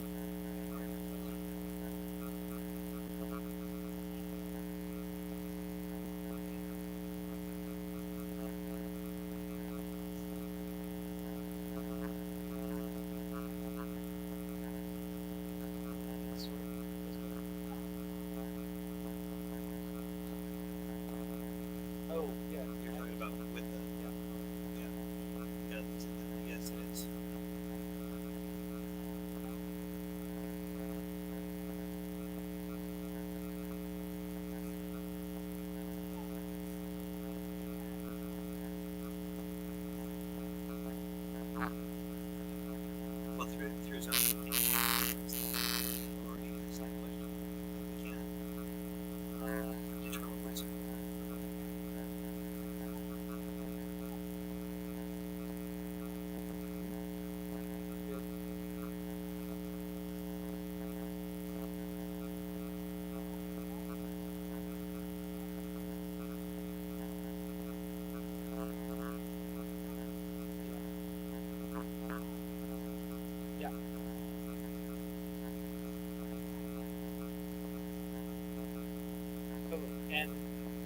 first, the second chapter of the code is like a wall of permitting, like all the processes for that, that we will walk y'all through to make sure that the permit processing that we're drafting match the intentions of what has been previously drafted, or match them close enough, or not missing anything. So that's going to be a whole part of that process orientation. Sure. Yeah. And this is not going to be like, this is initial drafting of the code that before this is even put in the public document, I would hope that we'll be figured out by then. Yeah. But this is kind of the first stab of where we kind of sit in terms of approach from it. Okay, P4, tell me the designation again.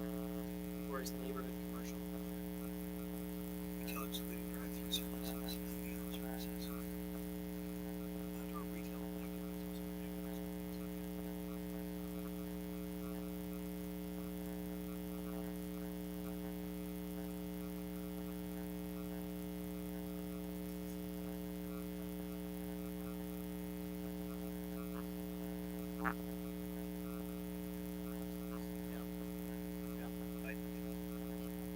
We try and write it a lot too, where it's like, if we're saying like a policy decision and it's referencing some sort of process, we say go see this section that is listed. To where, as by development plans suggest, like you should be able to navigate through the document and manage detail.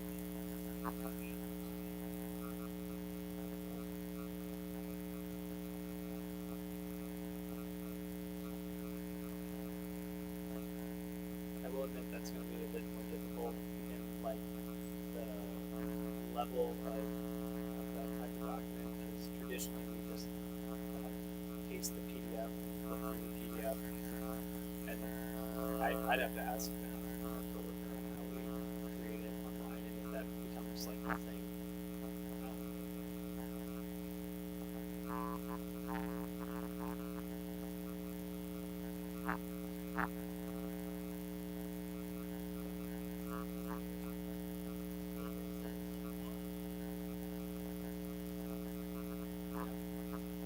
Yeah, that might be something to be explored too.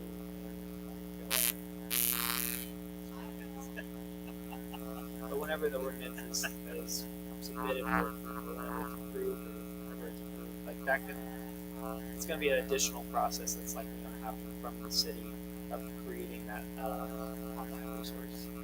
Totally. Yeah.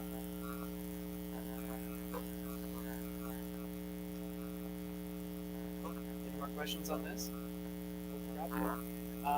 That was that. Thank you so much for that.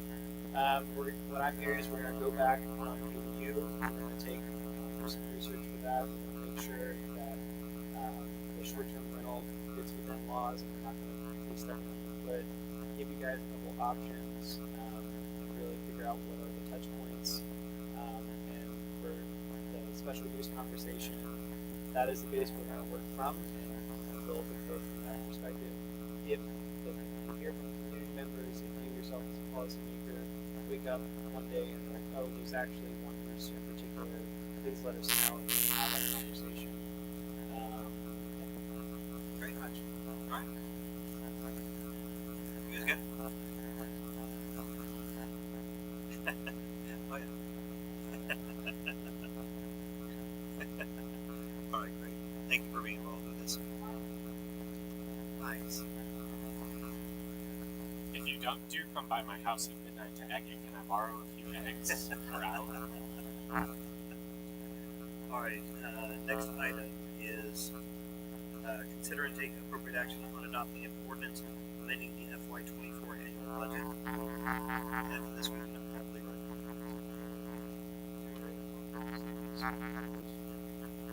What you have before you, this is, we typically, I think last year we didn't get here, this year we had done. This is, as we went through the budget process, we saw several times the various department expenditures. You'll note that there's a considerable amount. There's a little over $1 million on a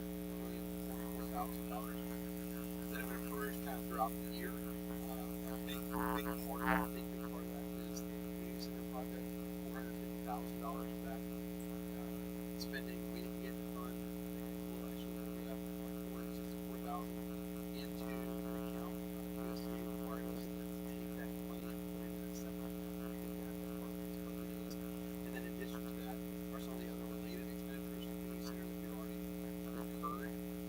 Those will eventually get credited either to USDA or the money that the Congress appropriated or to our own funds that we've dedicated to the project. But right now, those are also separate items. It's almost like substance we are. But for bookkeeping purposes, we're requesting to amend the budget so that as we go through the audit process, this will all reflect correctly. The budget to match the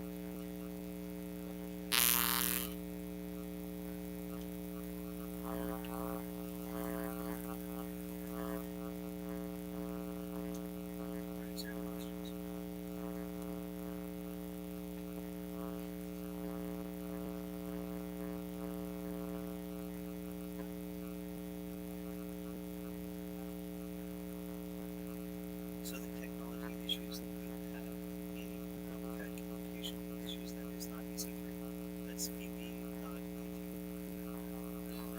They have attempted to help us with this whole setup. It's not really not there. I mean, think about like, think about basic information.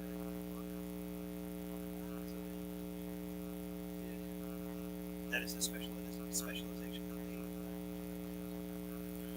I have a separate project for San Antonio like this now.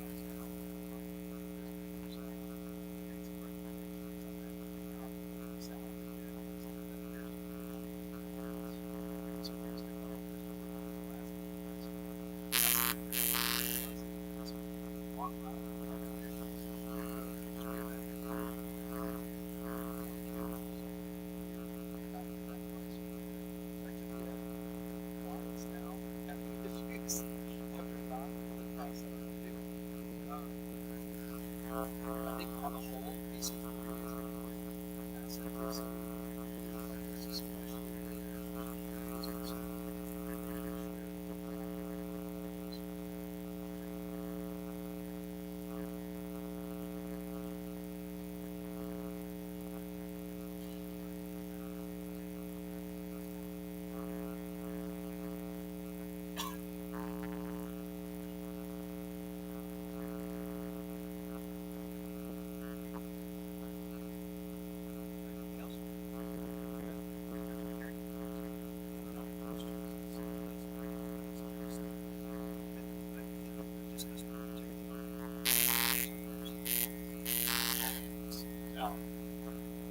With this amendment, the budget for last year still has a slight surplus. Yeah, so no, actually, if we were to take out the community center funding, then yes. If we took out those items, we would be slight surplus. Adding all of these expenditures up, that's kind of the reason for it. We have all these items. Add in the fact that we have about 300,000 plus of revenue received from now in this year. We'll be now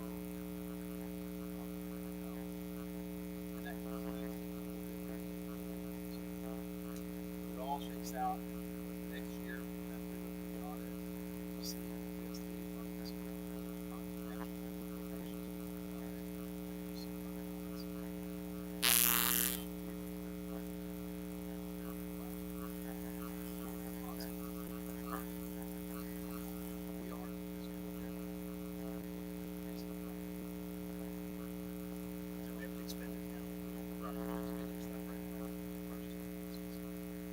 And so the 2.2 million sounds like a big number, but a lot of that was passed through the grants we received and spent. Yeah, it's something like there's some things that we got from that.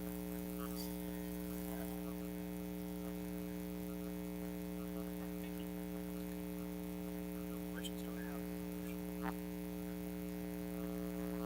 motion is approval of the final budget to the general and enterprise fund in the amount of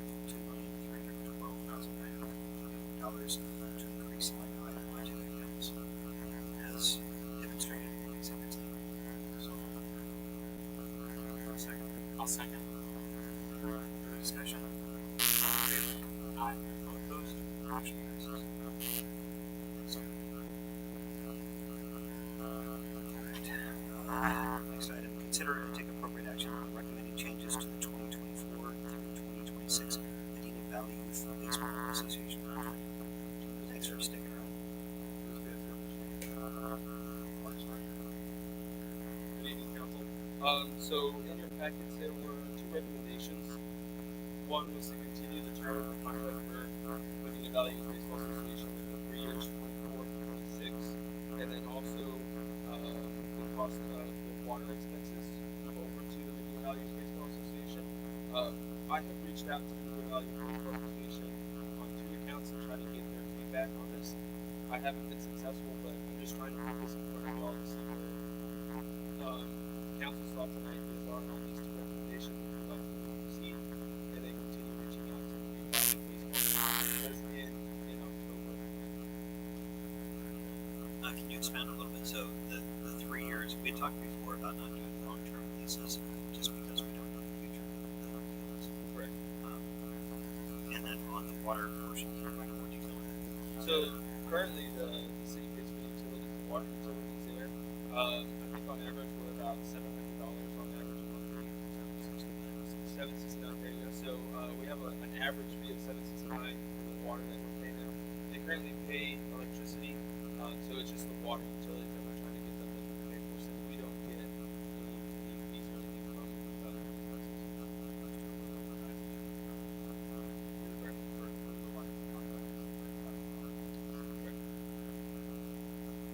So we're just looking to see if that's something that they want to, if council directs us to go down that route.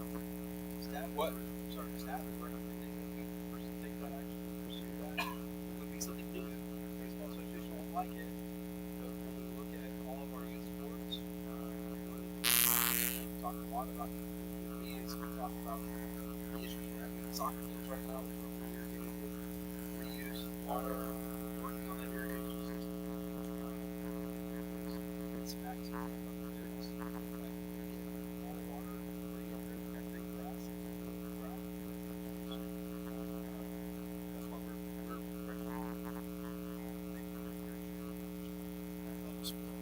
we could, and that's something that this is why we're putting it before council to see what council would like for us, what council is comfortable doing. Right now the contract is 400,000 gallons a month that they can use up to. I think it's around 200 million gallons a year. So we can definitely work on splitting the cost or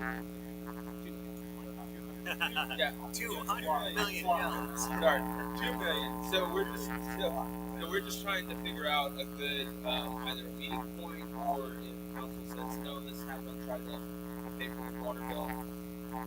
Just getting that direction from council. Looks like they're using about half of their month. It is. It's a big number. And the fact is, you've been moving toward air and ball sports, and for a while that was major sports around here. Now we've got soccer, club soccer, and so getting something that's fair and equitable across the board is so. Further discussions asking for this presentation. Are we extending the term of the contract, shortening it, or keeping it the same? Keeping it the same.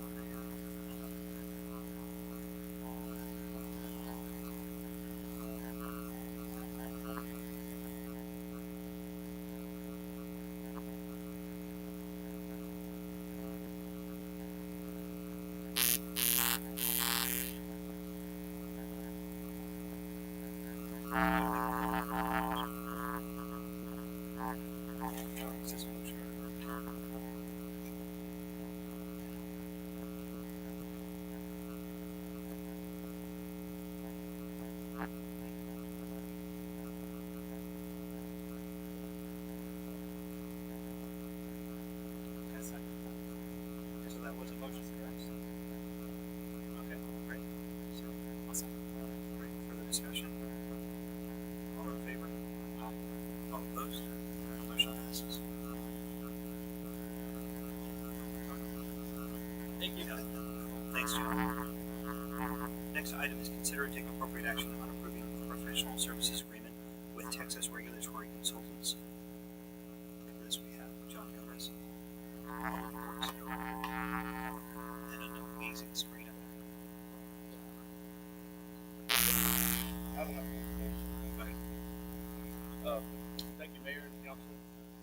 This is obviously, you all know, many months back, our citizens voted to not sell our gas system. And this is the next three items actually are a direct result of that vote. So we ran into this group. There's a group that does some work. They're next to us with all their Savino and Reasons Springs. They're going to help us to create some of our gas plants, our own international plant, our distribution and delivery management plant, our emissions, and operation. Help us drain our operators as well. Because right now we have no operators in the system. We're zero. Maybe three guys that are interested in the system.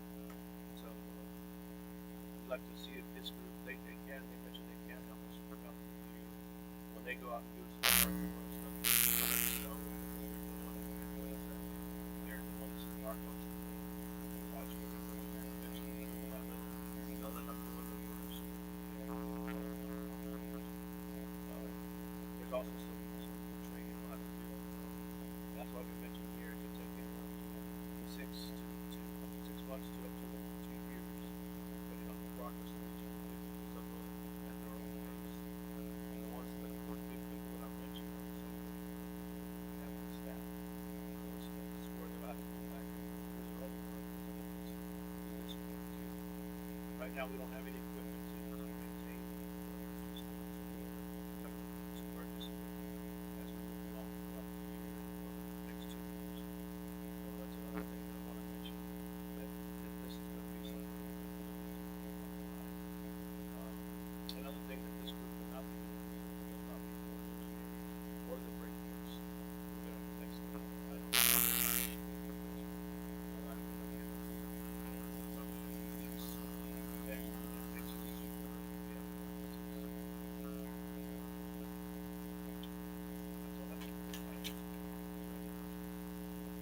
start with John first. Yes, sir.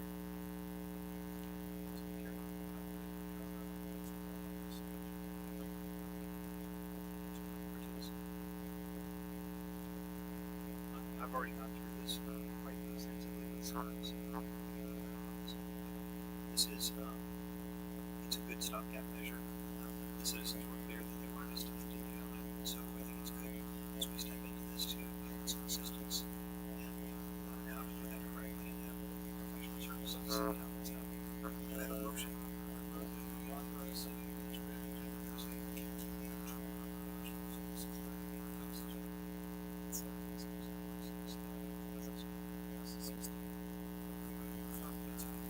Do I have a second? Any further discussion? All in favor? Aye. All opposed? Motion passes.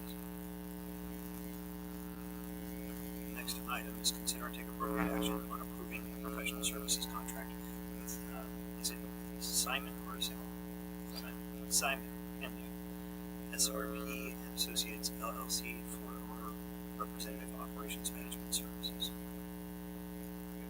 And Simon, SRP, has helped us. That one, he was up with gas system.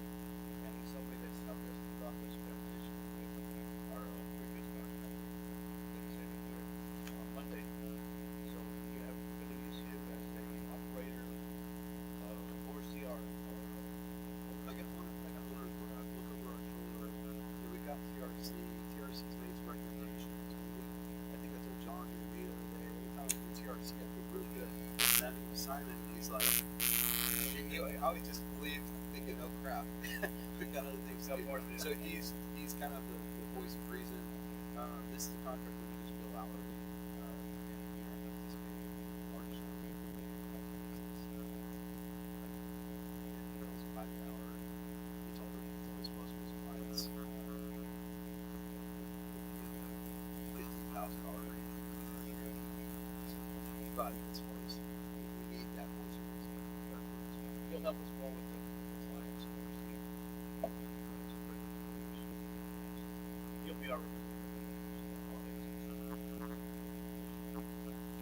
which speaking of, yes, speaking of, we will have one that starts in October. So if we just approve the TRC agreement, that will be the one that will help us. Well, they reached out. I was going to say we met with a team of CBS folks. When I say a team, like we were in a boardroom, we were in this room, and table was full. It was just John, virtually, and me, and Ricky, were in the sign. So it was like three of us, and a bunch of them. But that said, they were fantastic. CPS Gas has been really good helping us through this process. A lot of handholding. One of the things they informed us in that meeting was that the auditor of the railroad commission reached out to them wanting to do the audit in Central, but this month, and he explained to them that we want to transition to Castroville, and we thought we might have to do an audit like in the next 2 months. That would not be good. So, fortunately, because of their connections and signing and everything else, it looks like that audit probably we'll get preparing for it right away, actually, but it won't come due until we reach next year. Pushed it all the way out to next summer, which is great. That's great. That's great.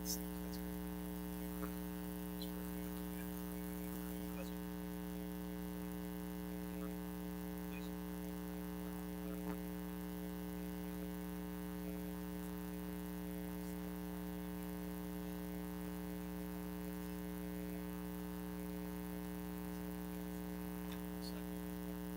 Further discussion? All in favor? Aye. All opposed? Motion passes. Next item is consider and take appropriate action on approving the list of contractors for emergency requested services from the gas system. The only edit here is we'd like to add one that's not listed, and that's the wheel.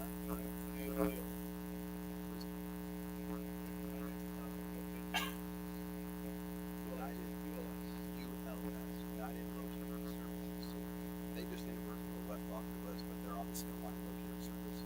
They can remain locating for our system already. That's the 7 services.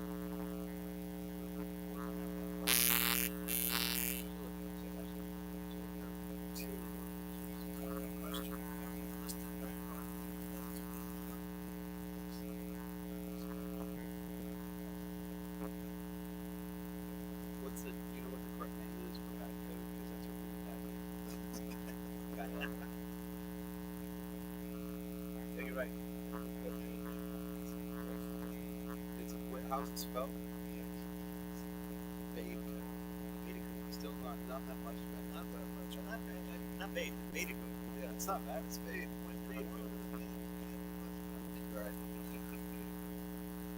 All right. Do I have a motion to approve the list of contractors, including the ones that is mentioned to provide emergency repair services as requested services to confirm the city's gas system? To approve the list of contractors to provide repair services as requested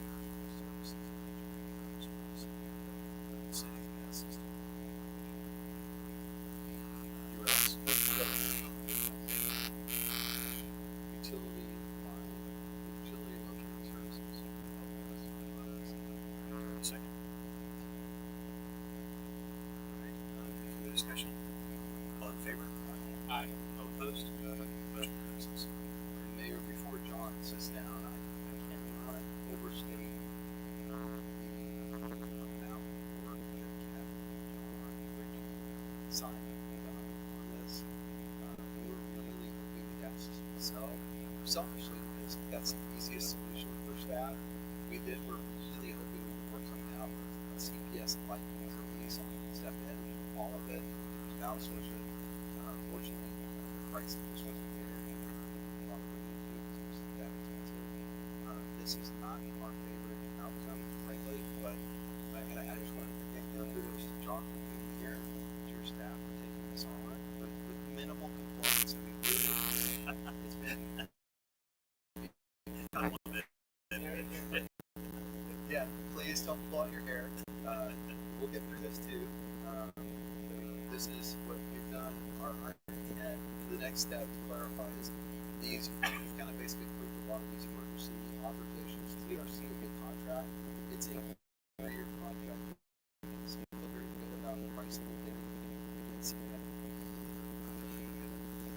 We think that's very fair and as well within our budget. Partner Simon's going to the same road. These other partner applications to go out and pay for a couple of grand over the next 10 years or so. So it'll be like first of next year, we'll realize that it's going to have a set price list all first year. Right now, all gas and that's what this is.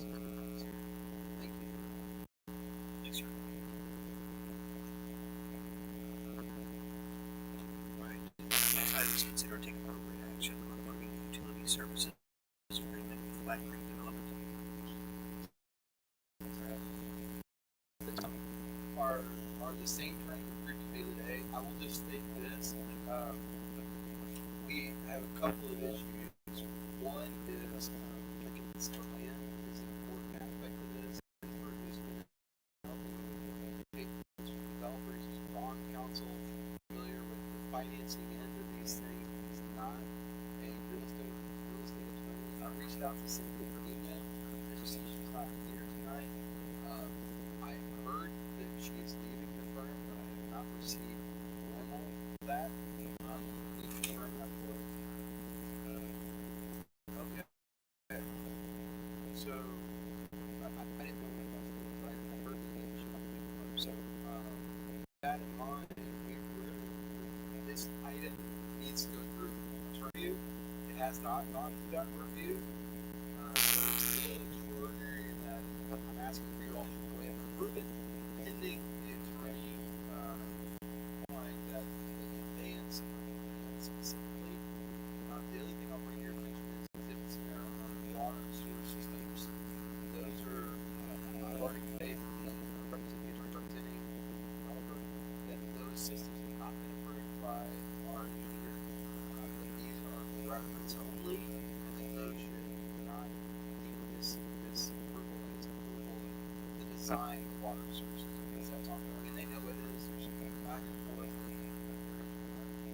I just wanted to have that as a matter of record. Minutes.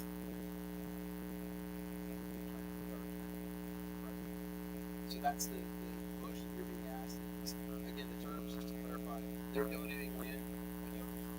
They're exchanging roughly 3.5 acres of land for the well site and the elevated tower. The value that is set around $285,000, that equates to 33 LEDs. That's the value of 3 water LEDs out of phase 1 water system that outstation was built and that we paid them for. They are also going to pay for the remainder of the water LEDs at the going rate of that phase 1 water, which is about $700 per LED. They will have sewer capacity in our sewer line, and they will pay all the impact fees as are either currently or will have been established at the time of the plan. So for 2 years, 6 months, you all update your impact fee, and then you can approve that impact fee is at the time that it's adopted and the bill is approved. So all of those are terms that we can stuff. So none of that. Unfortunately, it's in this item has to get this terms that we reviewed 3.5 months ago.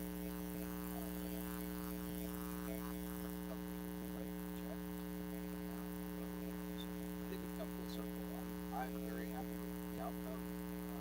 My concern is getting water project started sooner or later.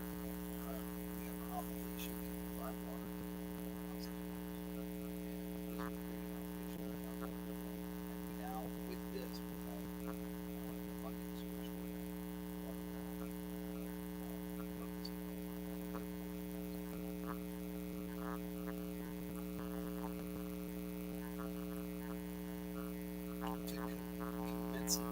And that's what we're not convincing tonight. But we think closing, so closing is not going to happen tonight. It's not happen in 2 weeks, and whenever that happens. But we are able to get what it seems like a type of stream.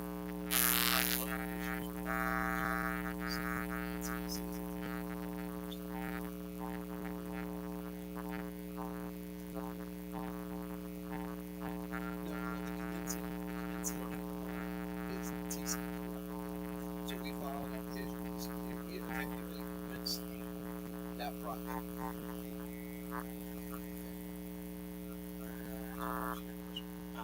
I have several questions, just for clarification, people in the audience. So basically, our development agreement with Black Creek required them to sell us some land. Yes. And then you're going to use that land to build a well and water tower. Instead of us paying them for that land, we're going to deduct money they owe us for something else. Yes. Broadly speaking. Who is paying for the construction of the water tower? The city the city utility will issue debt to build a water tower. That debt will be financed by utility service agreements that have been and will be established in Osage Coast, Flat Creek, and any other developer. We've got pending developments. We're becoming partners. Who knows what's going to come. I'm calling it And does this affect any developers requiring to provide water permits? No.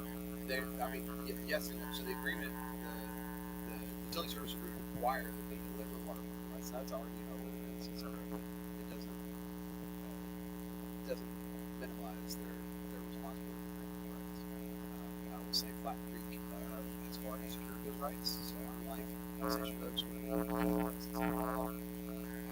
this or credit back, that sort of thing. We all made it clear that the future water right has that in actual water rights requirements. Flat Creek has those water requirements. They deliver them on flat. So that's kind of separate and apart from the utility agreement. Utility service agreement just reaffirms that that is the requirement. Right. And then just one last one. Will this water tower only serve new developments, or will it also provide methane seed to the existing units in the state?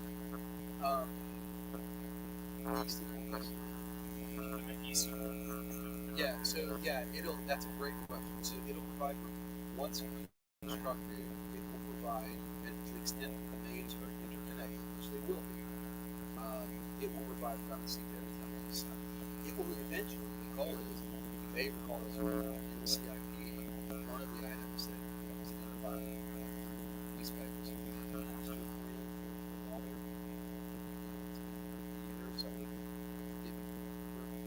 One of the things that they identified was the need a second straw across the board.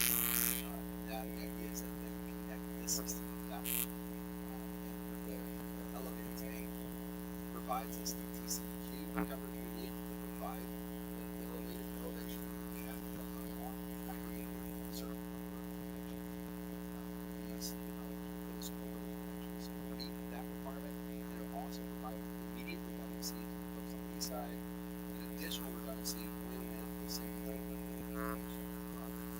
these higher properties. Those developments are pressure. Yeah. This is one of those fire protection because it's a great project, it's expensive, they're scared of that one, that's taking the steps that it is to make sure that risk to every extent possible is what I want. That was all. Thank you.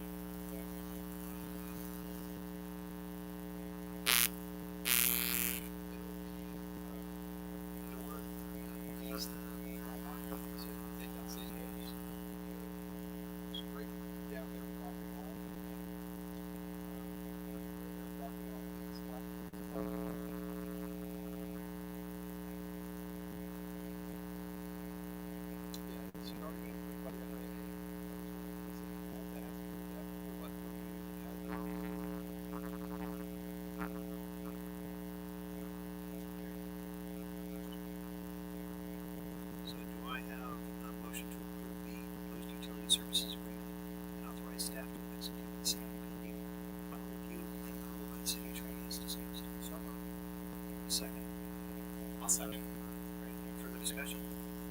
All in favor? Aye. Opposed? Motion passes.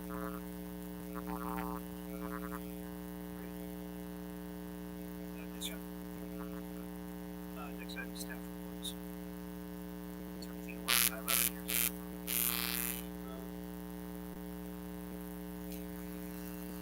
Take a look at the financial report for August. This was your first regular report. Y'all had so much information from finance in the last 3 months. Budget, everything else going on. I think the goal is that the monthly report will look like this. Of course, we're trying to put it on the but I want to see format, especially for the students. To the extent that there are additional changes you can make, please let me know. It's not in their report to get a resignation from our not at all surprised. I did joke with Jim. He was very, very excited. Okay. But we'll see how that goes. But he, of course, Jim has been very, very good. It's enormous amount of at least in the area that we don't try to come from he goes through a lot of that, but it's unfortunate. As I've said in the past, the department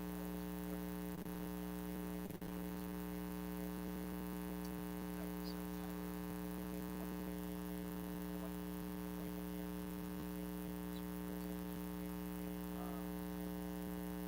so we'll work on that. The only other, I guess the only other two other items, I sent a separate email about, or I told you I would see something on this, sent a separate email about streets and stormwater. Things we're doing that next. Again, that's for all of you, but mostly because her expense is doing. So I'll send you that.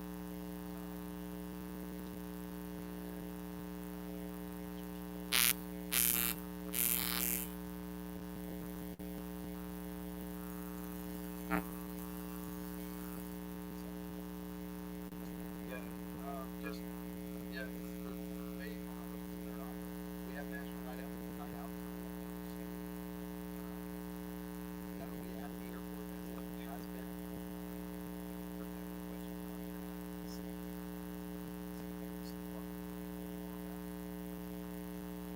That is certainly like Tuesday. yeah, like music.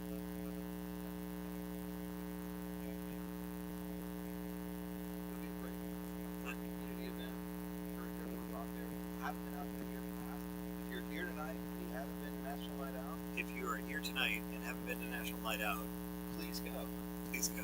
Because it's gonna be great. It's a great time. I apologize. I am actually going to have to miss this one. I realized it was on my anniversary, and so I am. You're not even in town. No, I'm not even. But is your birthday? No, you can throw him out. Edgar's going out of our officers go out of the plane. So Tuesday night. Tuesday, October 1st. It should be, again, in all seriousness, they've It's a really good done time. a good job on this event. It's gotten better and better every year. We've done it. We want to treat what we've done. For some new products out this year. Really, it's great. So, I think that's it. If you have other new items, Okay, great. Any other questions on the staff reports?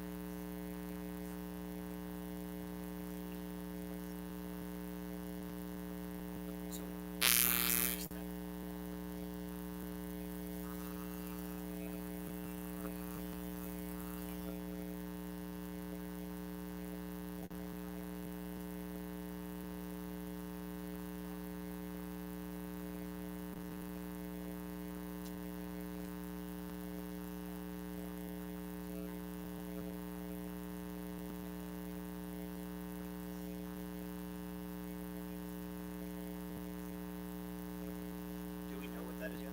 Yeah, so it's an email. We're all receiving.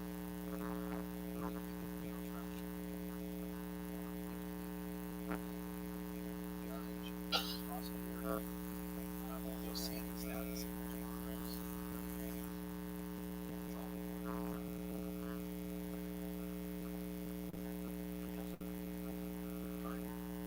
The next item is discussion on future agenda items. Let's kind of start off. So the main one is I'm going to hang out cruise October 5th through the 12th, and that's when our meeting falls in October.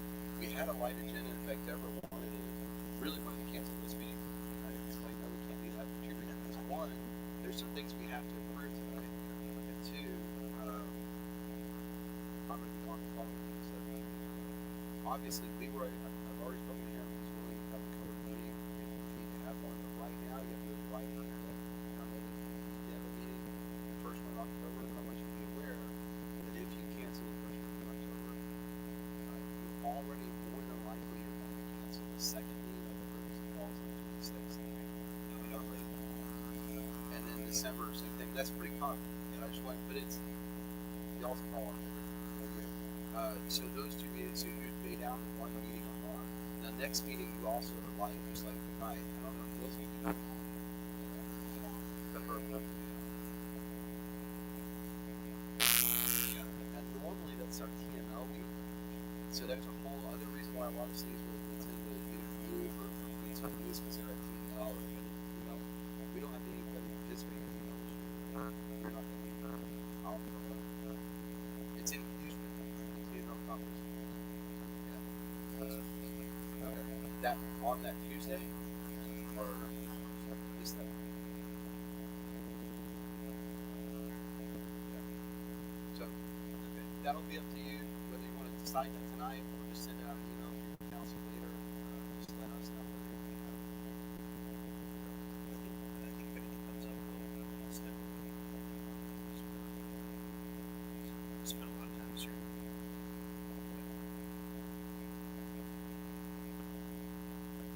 We do have to schedule something. Mayor and I haven't scheduled it. It's a workshop for the SCIP. It really is just going to be a planning session.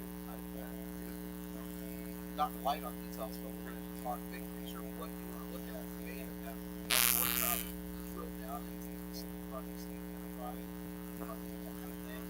What I'd like to have is kind of just here's the world around the tree. Here's where we are in the existing CIP. Here's where you are financially. Here's what rates look like, values look like, that kind of stuff. I think it's going to be capital type stuff. Process of being downtown type of that. So we'll have to figure out a date for that. The idea was in October or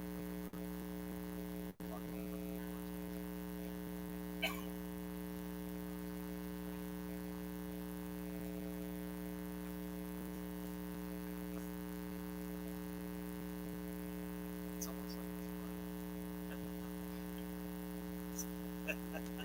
exactly what I'd like to see on that.